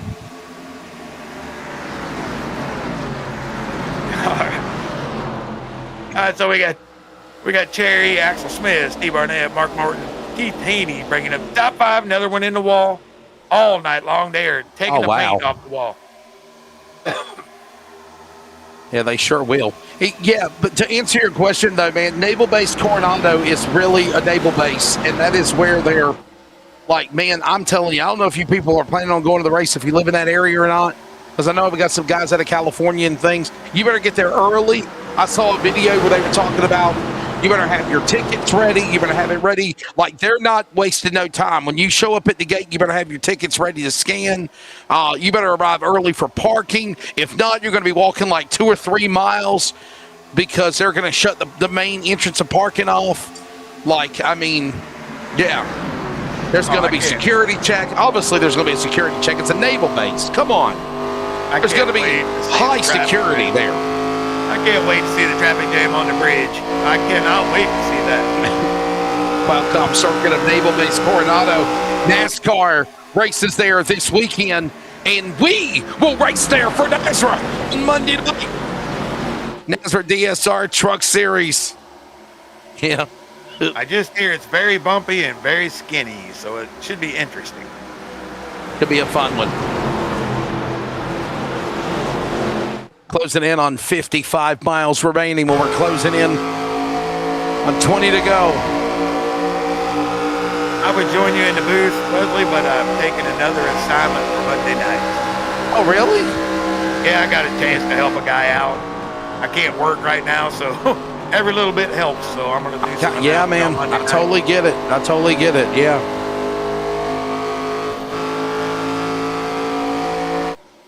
I understand that. Yeah, every little bit helps. You'll tune in, though. I know you will. You'll tune in. Oh, yeah, I'll be watching a little bit of both. Yeah, that'll be badass, man. I'm telling you. I think so. And then I am happy to announce it's going to be me, Keith Haney, and Stephen Thomas. We're going to bring our GT cars out, and we're going to start racing on Tuesday nights in season 2. So I'm looking forward to that. So you're going to race with the Endurance Series? Yes, we are. There you go. So next week, next Tuesday night, you'll be there. Yeah, I will be there. I don't think Keith and Steven will. Our team stuff will start in like November. Yes, I'll be at the Glen next weekend. Okay. Hey, by the way, I don't know if you saw this or not either. Also, Dean and Michael, but they did an iRacing update. Guys, by the way, we're closing in on 20 to go. Let's go side by side. Premier Racing setups, 20 to go. 50 miles remain. 20 laps to go to the finish of this race. Thanks to Premier Racing Setups. Mention them, get 15% off your order. 15% comes back in NASRA's pocket. Thank you, Andrew Navarro. What was I going to say, Michael? They released an update on iRacing. I think they did one the other day. One of the updates, week 13 updates, whatever they call them. And Monza Super Speedway has been updated that you can actually race on the big Monza Super Speedway. That'll be interesting. Well, we don't of course, Monza, the official Monza Super Speedway. You can actually race on it now, Dean. You can run a race on that track. I already told him. I said, let's do it. Come on. I tell you what, we do not have to watch the race on Monday night because the winner has already been declared in the chat. Somebody named Shane. But Denny Hamlin? Shane Van Gisbergen. Shane Van Gisbergen. Somebody named Shane Scott 21 says. Oh my no! He will win the race. Struggles. Listen, he struggles on the road courses on Tuesday night. Yeah. I mean, I know he's the number 2 in the points, but oh my God. Yeah, Stinker TV. He's calling his shot like it ain't gonna work. It ain't gonna work. He called it, bud.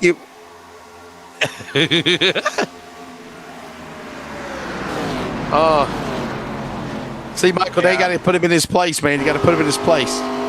Why? I don't need him kicking my butt next Tuesday.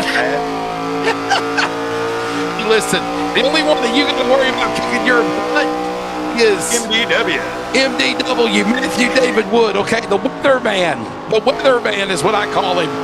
He's the guy with the plan. Okay. I'll tell you what, he surprised me Friday night. I'm helping Broadfoot on his broadcast, and he beat Malik Ray and David Falkenham at Bristol. Straight up. Wow. And by the way, guys like Malik Ray and David Ray, they are premier NASCAR, eNASCAR, Coca-Cola iRacing Series, national iRacing competitors. They are the big boys. Every dog has his day. Every dog has his day. MDW got Falkenham on the last they were side by side on the last restart, and he was able to pull away. It's called this. Here's yellow out. Caution, late race caution, guys. We got a wreck. Jeremiah Holt around 74. Well. This changes everything. What do you think? I think if you got tires now, you take them, but I don't know how many guys got them left. Oh, Robert Richardson just right in the back of Jeremiah Holt. He'd had a great run all night in that 74. Oh, lock her down. Wow. All right, able to not really hit anything. Maybe he can put some tires on it and get on.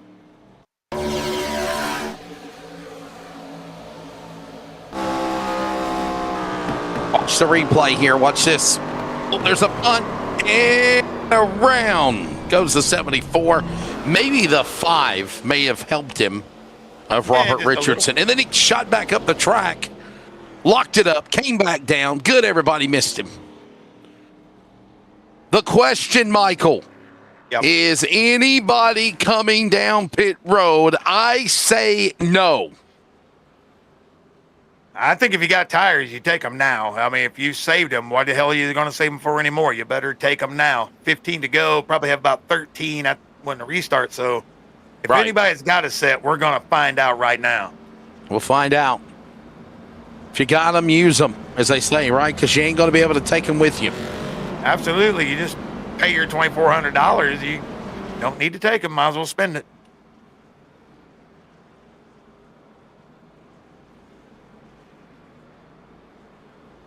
You'd be surprised what fresh boots do through that tunnel and through turn 3. Little boot scooting boogie. All right. Who is your pick to win this thing, everybody? If you're listening out there, who's it going to be? Buzzy says everybody should have a set left.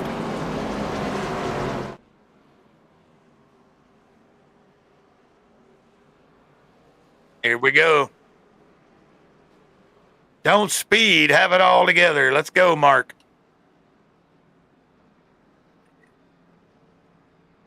Oh, boy. We got some strategy playing. Richardson out. Meza staying out. Coy Miller staying out. Ah, boy.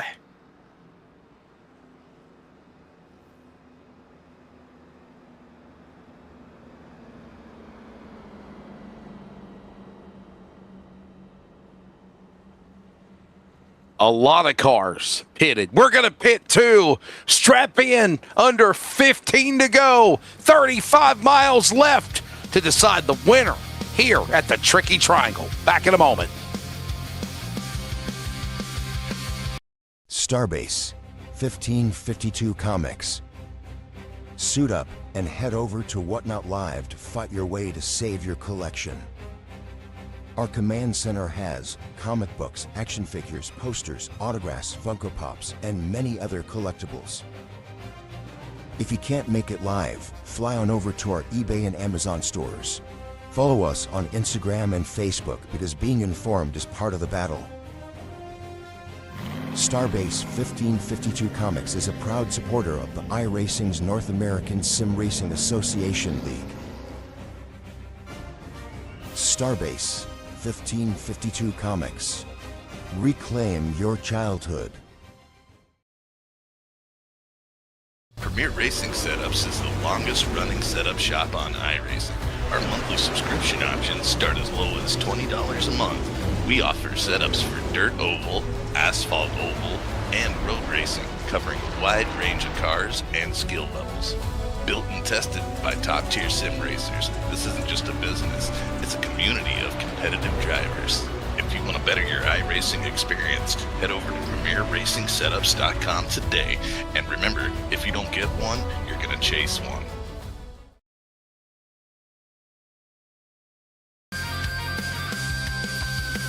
Developing story is what we're being told. Michael, I'm understanding Robert Richardson is being black flagged. Penalty to the number 5. Wow. Yeah, that's something you just can't do. I think he should have just pitted from where he was, maybe, but I don't understand the strategy call. But if he's speeding there, that's going to be costly. Look who's up front. Look who's up front. My friend in the number 37, Surf Pro from Chico, California, Raul Meza. Raul Meza making his 560th NASRA start tonight. He has never won in NASRA competition. 38 top 5s, 158 top 10s in his career, Michael, but no victories. Could it finally happen for the Californian in a Chevrolet? He's going to have to run it high to those 12-lap older tires. But maybe he can get a couple quick cautions here, continue to stay up front. That would be his best strategy if he could do that. But he's going to have to get a restart of his life get through one and get gone as fast as he can go. But I'm pretty sure Coy Miller not going to really be up with that idea, nor Mark Morton, Cherry, Gofield, all the guys we've seen up front all night. So he's going to have to, this is the restart of his life right here if he wants to do it. Ben, the finish is next. This is the Community Radio Network, WCRN, 87.9 FM, Clayton, Garner, Smithfield, North Carolina. Proud to be in the USA. We are CRN. The field comes back down to the start-finish line. Green flag flies with 13 laps to go. Whole shot of his life. Restart of his career of NASRA. Raw Mesa sits him in turn one. Great restart. That's the best he could hope for. These guys behind are loose. They're racing hard. They're in the wall. Rodriguez. Matt Cherry crashes. Rodriguez crashes. Broadfoot involved. Dan Hagen is involved. A multi-car crash. Peyton Johnson caught up in it. And this is exactly what Raw Mesa needed here, Michael. You called it. It's exactly what he wants. Oh no. Yeah, Barnett got in the back of Cherry just a little bit, and then he's probably going to shoot right back over Haney. Wow. Harden.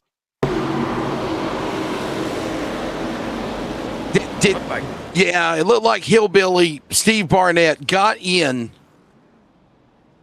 Oh man. Yeah, he got into Matt Cherry, sent him around. Well, let's see, is it Coy? Yeah, Coy Miller just not quite up to speed going into the corner, and then that just stacks him up. I don't know if you blame that on Barnett. We'll see what the race director says, but Right. you know, a couple of these guys, I don't think Cherry hit anything super hard, but he's just running out of laps to try to make it up. Oh, Peyton Johnson. Wow. This is on the restart. Raw Mesa flawlessly in turn one. Barnett bounces off a Cherry. Cherry turns back in, gets into the 87, and then Johnson is checking up behind Barnett, and then Barnett gets collected. So does Rodriguez. Man. Jonathan Woodward was a lucky dog out of that whole deal. He was able to skirt right through the middle of all that. Yeah, Peyton Johnson maybe does tonight. Watch this 96 car. He's able to somehow from the outside get through this mess.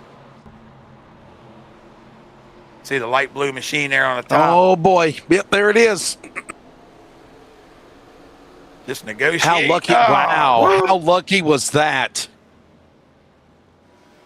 Guys just scattered. And then Johnson's car bounces off the inside safer barrier, and he gets collected. Man. Not good, folks. I think Cherry, I don't think he sustained a lot of damage, but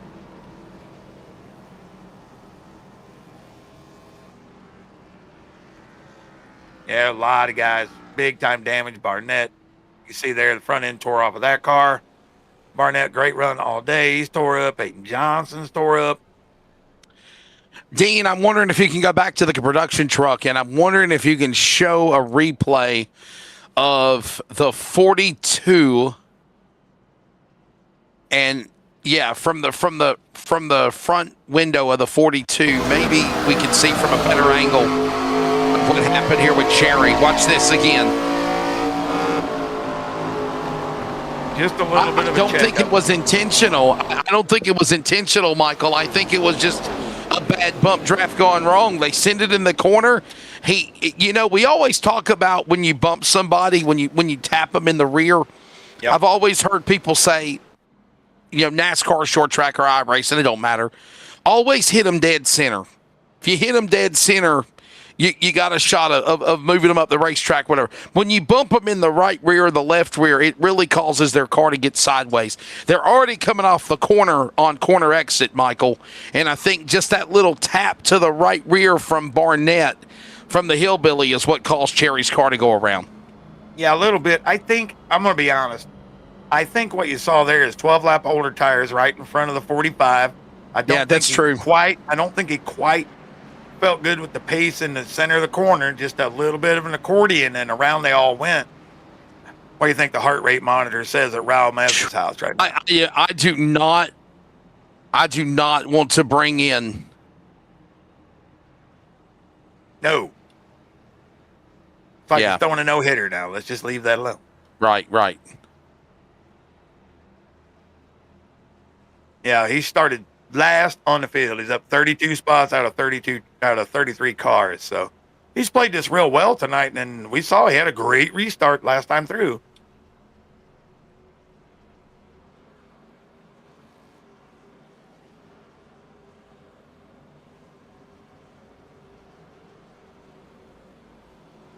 All right.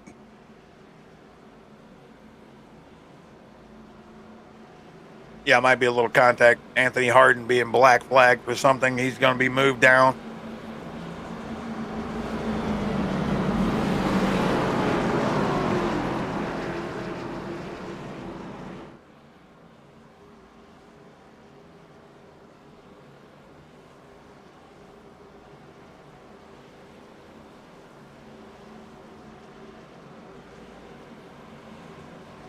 Well. Now, I got to ask you this question too, Michael. Getting ready for a restart.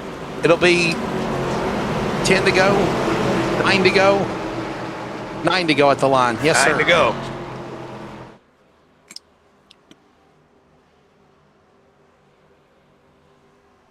Mez is going to need a push here out of Coy Miller. He's going to have to get a push, or these two inside guys are going to put the pressure on him.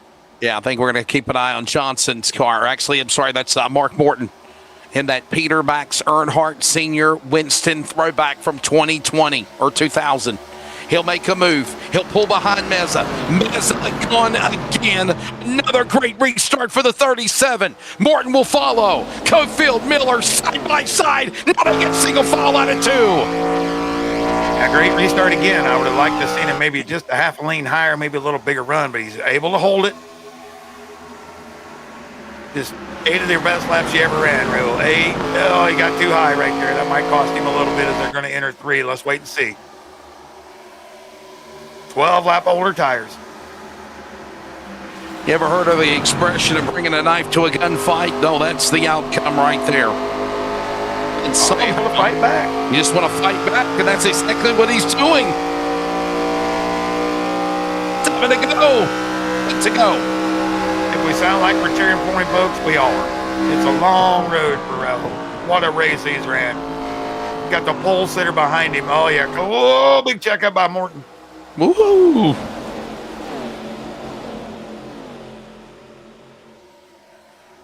Yeah, I mean, you think about him down the back straightaway, and look at Meza. He's dropped out of line, and that's the equivalent of being at Talladega or Daytona. He pulls out of line, and everybody's faster than him on the outside, and oh, boy. Hang on, Raw. Got loose there a minute ago in front of the 6 of Justice. Yeah, you can see that's another thing about Raul, though. He is as clean. He knew he didn't have the pace for these leaders, and he ducked out of the way and let them have their shine right here. He got Morton with the pole sitter Cofield behind Coy Miller up there in 3rd. Axel Smith, Trace Miller 5th. Yeah, what do you say? Keep that draft. As soon as Meza lost the draft, that was pretty much the end.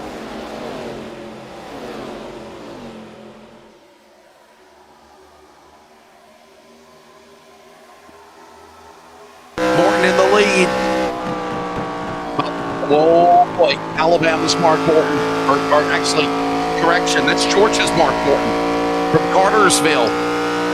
Lives just outside of Moultrie or Chatsworth, Georgia, where our buddy Jacob Reeves is at. Him and Jacob Reeves are actually good friends. Georgia boy. Mark Morton to the line. 6 to go this time by. But here comes Cofield. Cofield looking to get a hat trick. He's looking to go 3 for 3 in the series in turn 1, Michael. Yeah, being patient right here. I like the move. We got Axel Smith back there. But a couple of the fast cars, they got taken out in that last wreck. Cofield knows he has the speed. He was on the pole. He's played his way right back in the game. We see Meza. He's actually making his way, kind of holding ground. You see right here, Coy Miller, he's going to have to give to Axel, or Axel's going to have to push a little more, but he's doing a great job on 20-lap old tires. Yeah, he certainly is.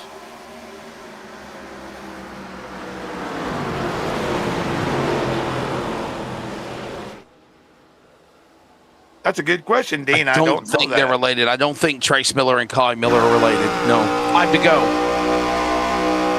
5 laps to go here. Just shy of 13 miles remain as they thunder back into the corner into the Long Pond straightaway. Head to the tunnel turn. Yeah, I like the line that Miller ran that time to try to close the gap down, but Axel's going to try to put a move on him in the tunnel right here.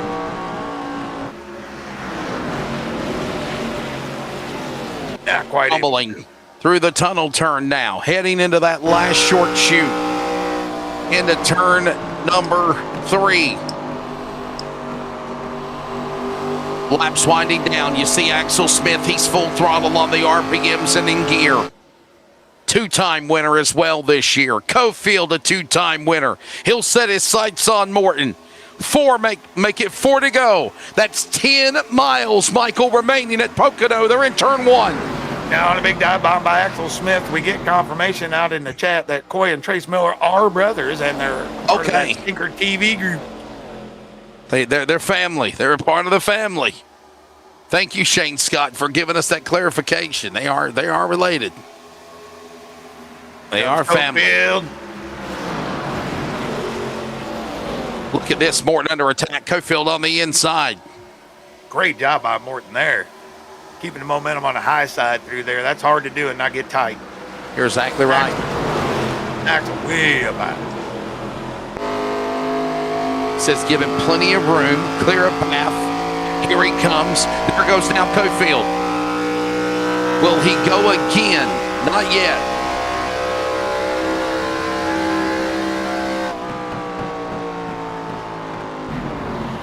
Runoff.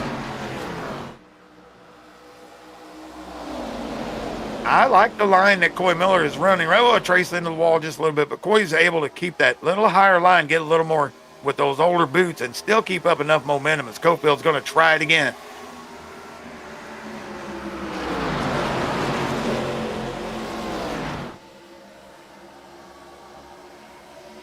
Oh, what racing? Oh, look out. Wow.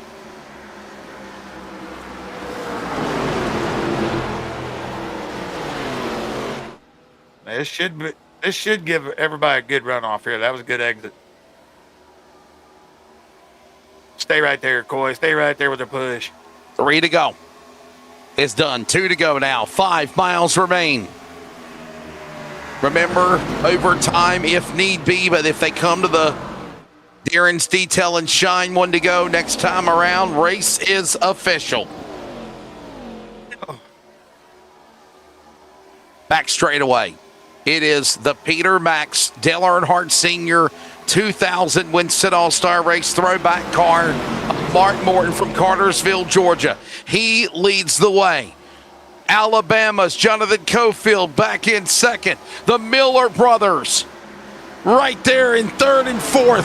Here comes Axel Smith. He'll look to the inside below the apron as they work off turn 3. Michael, they're coming to the white flag. This time by 1 to go, and Morton's in front. Yeah, 1 to go, and that really hurt Axel Smith right there. He got all the way down onto the rumbles, and here comes Cofield. This will be his best shot, I think. Can he bury it in there? Will Morton pinch him down? Will Miller brothers take advantage here? If they could get hooked up, that would help them right here. White flag presented by Darren's Detail and Shine. Back straight away. Half a lap remains. Here comes Cofield. When will he set up his move on Morton? Will Morton throw the block? Will there be contact? Will we see chaos or mayhem? Into the tunnel turn. Car in the wall. Boy. Miller's in the wall. Coy Miller's in the wall. Open the door to the brother. He'll go to the clear. He'll move to third. Miller battles back. Smith on the inside below the apron. They're not going to do it. Cofield cannot run down Mark Morton. Ladies and gentlemen, Mark Morton is a first-time winner for NASRA ARCA at Pocono. What a great battle, man. That couldn't have been more than, well, there you go. 78 thousandths of a second. 700 of a second. How about Trace Miller and Coy right there? Coy got in the wall, but Trace able to take advantage and see him throw the block on Axel and bring home that third place podium position. He's going to be pretty excited to be in the booth. He will be the 5th winner in 6 races. 7 races, my apologies. He will be the 5th winner in 7 races now. There's only been 2 drivers that have been repeat winners. Axel Smith, Daytona, Kern County, Jonathan Cofield, Pocono, Watkins Glen, 2 in a row. He tried to go for the hat trick, Michael, but he came up 1 spot shy. From Connersville, Georgia, the Georgia boy, Mark Morton, is going to win here in the 213simware.com 250. Yeah, fantastic. And the celebration is on. Wow. Cofield did everything he could do as we watch him burn it down. And Cofield pressured him through the tunnel. He pressured him through 3. Is just great racing. Finally got some great racing as it, worked its way through the last few laps. And Mark Morton up all there all night long, able to take the win. Ladies and gentlemen, here's your results tonight from Pocono. Obviously at the end of 250.537 miles or 57 miles. It is 100 laps the distance, 11 cautions for 31 laps, 11 lead changes with 11 different leaders. A lot of 11s in the recap. Keith Haney up 25 spots. He's the hard charger. Josh Rodriguez lets the most laps at 23 before his misfortunes. Tyler Justice, fastest lap of the night, 52.819 seconds for Renegade Racing. And from the pole, the Bandit driver, Jonathan Cofield, he finishes second. Mark Morton is your winner. Jonathan Cofield is second. Trace Miller is third. I think that's one of his first ever podiums. We'll talk to them in just a moment in post-race, presented by Florida Cabinet Distributors. Then it's Collie Miller, Axel Smith, 2-time winner this year in the top 5. Matt Cherry, Keith Haney, Tyler Justice, Robert Richardson, Raul Meza will settle for another top 10 finish in career start 560, Michael. Absolutely. And then 11th position, we got Carson Woodward. And then we see his brother Jonathan Woodward. 12th, 13th, Curtis Banks. Kind of a quiet night. Good finish. 14th, Dane Hagan. 15th, Jeremiah Holt. 16th, Matthew Cummins. 17th, Anthony Harden. 18th, Steve Barnett. 19th, Josh Rodriguez. 20th, Peyton Johnson. Rest of the finishing order will find the drivers of Buzzy Mongold, Brandon Broadfoot, Adam Liney, Chris Ellis, Jeff Merck, all in contention earlier, then crashed out. Tyler Goodwin, Josh Clemens, Tony Burleson, Timothy Hammond, Mark Cofield, a couple other drivers in the back, including Jeffrey Johnson, Shane Bowie, Robert Richards, and Cody Knott was the race director, the operator of the Chaos and Mayhem. Final lap. What a move. Look at Cofield. Looking high, looking low, could not run down Georgia boy, Mark Martin. He now makes the 5th winner in 7 races. We talk to Mark Morton and the podium next at the Tricky Triangle. He gets it done here at Pocono in the 213 Simware 250. Craftsmanship that lasts a lifetime is Florida Cabinet Distributors. With over 20 years in business and 39 years of woodmaking experience, they proudly serve Northeast Florida to Southeast Georgia, delivering custom woodwork that combines precision, beauty, and durability. Whether you're dreaming of a custom kitchen, bathroom vanity, fireplace and mantle, entertainment center, outdoor kitchen, or even a full library, we can build it at Florida Cabinet Distributors, exactly the way that you envision. Hey, no project is too big or too small. If it's made of wood, Florida Cabinet Distributors can make it. Call or text Steve today. Yes, they gave us his personal cell number. 904-874-3442. That's 904-874-3442 to book today. Florida Cabinet Distributors. Craftsmanship that lasts a lifetime.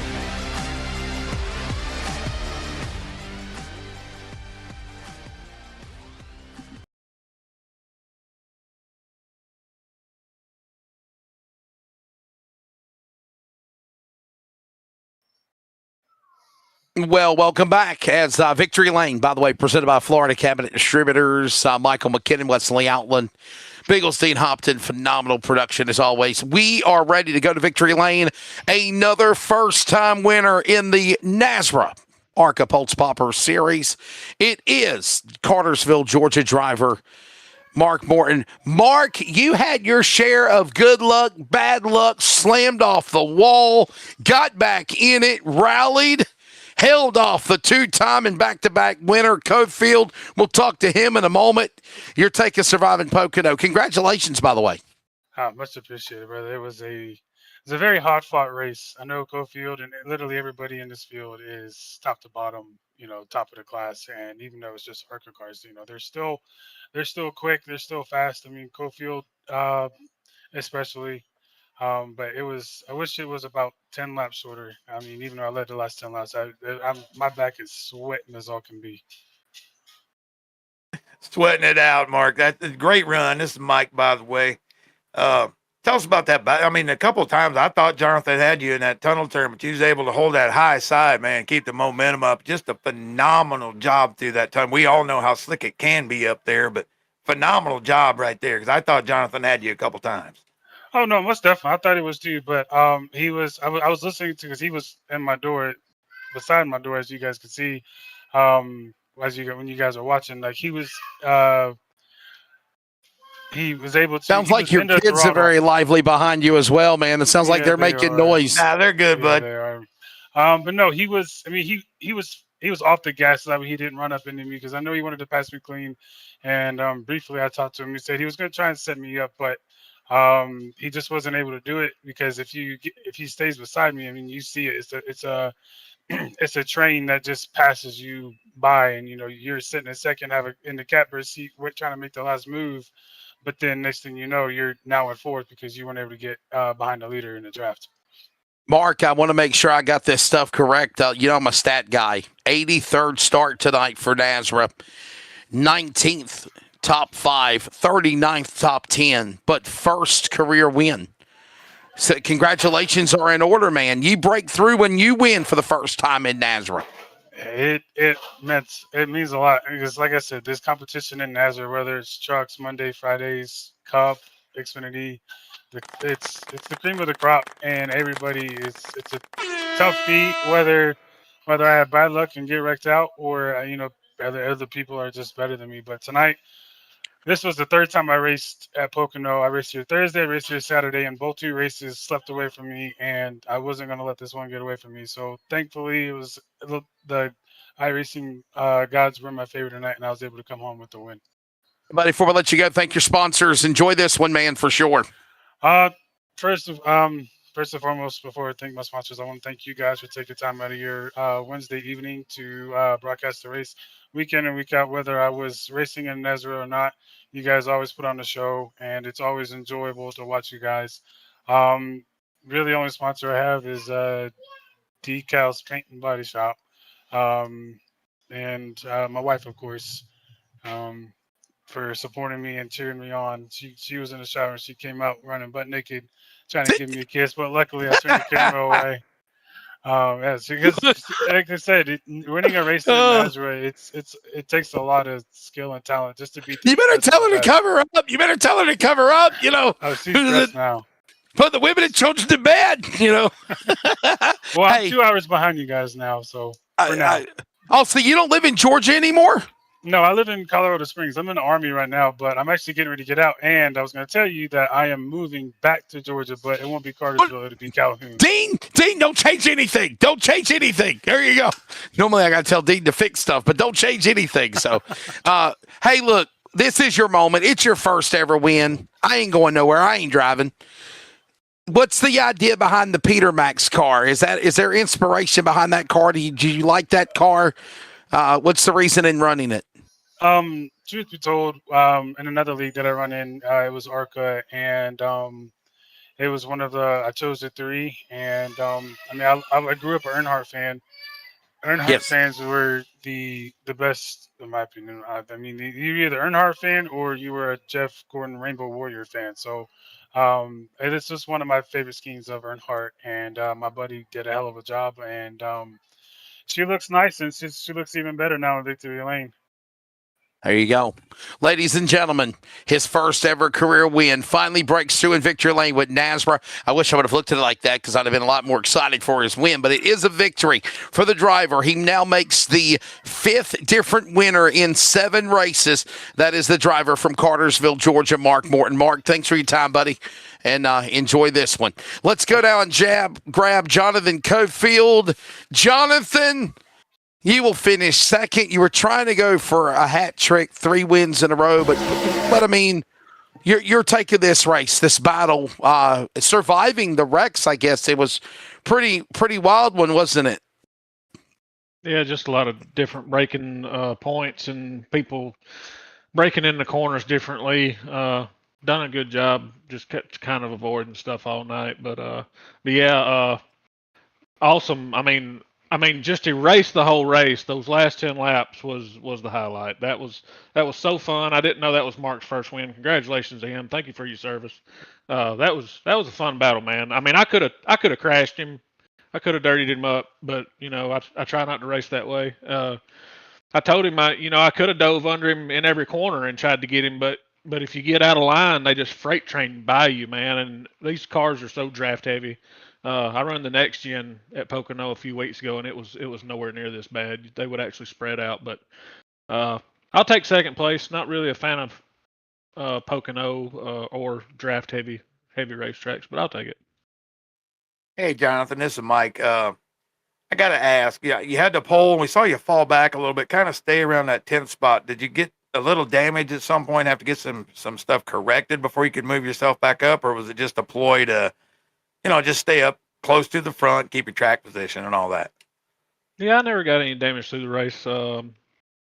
Just trying to save my stuff. I think everybody was driving real hard the first part of the race. Trying to save a little fuel. The stage was 45. We could only go like 33, 34. So just trying to save a little fuel in case it went green where I wouldn't have to take as much. I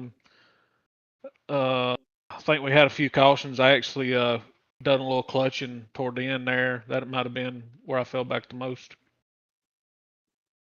Jonathan, man, what's your take of this ARCA series, bud? I mean, obviously, you look at your name, you look at what you've done on the DSR level, the Cops Truck Series level, Cup Series level, and running ARCA.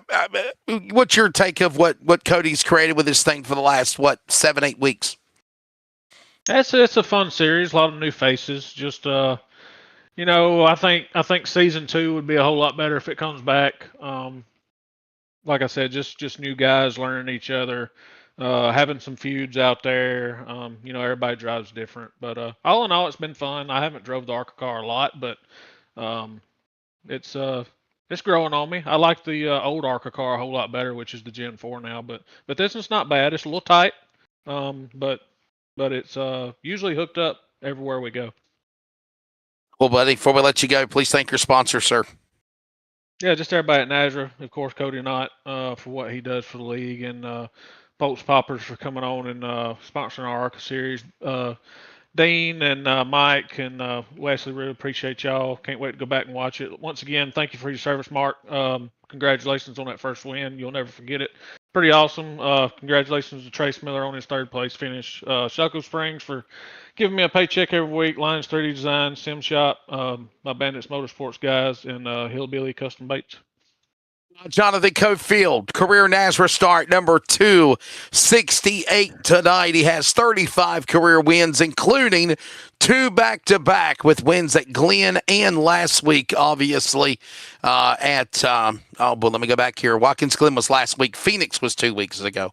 But when it's all said and done, Cofield, obviously, with now 120 top 5s, 178 top 10s. He'll finish in second. Now, let's grab a driver I don't think I've ever talked to before. Trace Miller, welcome to NASRA's post-race podium. And the Miller brothers racing there at the end. Take of Coy getting in the wall. You got around him. Just ran out of time to try to catch those guys, but got to be happy with a podium. Of course, first podium, first interview ever, first time talking to the broadcast booth. That's what I thought. That's what I thought. Yep, it's been a little bit different there. I was definitely white knuckling at the end. I was getting pretty aggressive, but had quite a bit of damage that we came back from, and I'm just kind of glad the place we got. Yeah, that's what I was going to ask you about, Trace, is all the mayhem you're able to get through, have enough here at the end. I mean, I know you hate to see your brother getting into the wall there, but I really thought Axel was going to get you toward the end. That was a pretty good block you put on there to get this podium. I know. I thought I was going around for sure. I'm so glad he let out. That was just some nice sportsmanship there. But yeah, say about 6 minutes of damage that you come back from, starting pretty low anyways, and kind of glad how it all turned out.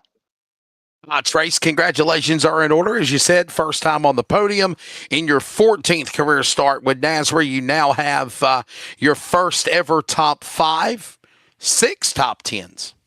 Only where to go but up, right? Yes, sir. Hey, listen, the Miller brothers, how fun was that with you guys running down the front leaders there? Do you feel like if you had about another 5 laps, you could have got up there and done something? I kept trying to push him to the front. We were trying to get there. But, I mean, we just couldn't make it happen this time, but maybe another time we'll get first and second and make it happen. Well, buddy, before we let you go, please thank your sponsors. We'll see what you can do next week at Talladega. And of course, thank you guys, obviously. Got to obviously go with my family here with Miller Farms, my brother over at Miller Aerial Solutions, and the boys at Stinker TV. Thank you. Stinker TV. There you go. There's the thoughts of Mr. Tracy Miller. And, of course, giving a shout-out to Shane Scott. Where's Shane at? Does he not run ARCA? He needs to. He runs every once in a while. I'll say he's part-time. God, he's part-time. Okay. Well, he needs to be here next week for Talladega. That's for damn sure. All right. Well, thank you for your time, buddy. Ladies and gentlemen, those are the thoughts of third-place driver, Mr. Tracy Miller. First ever, Trace Miller. His first ever podium. By the way, is it Tracy or Trace Miller? It's Trace Miller, right? He left already. All right. There you go. Jonathan Cofield, second. Mark Morton, congratulations, buddy. Thank you for your service, Eminem. He will finish in the number. He's got a new nickname now, Eminem. And we'll see you next week, buddy. I appreciate it, guys. You guys have a good night. Thank you.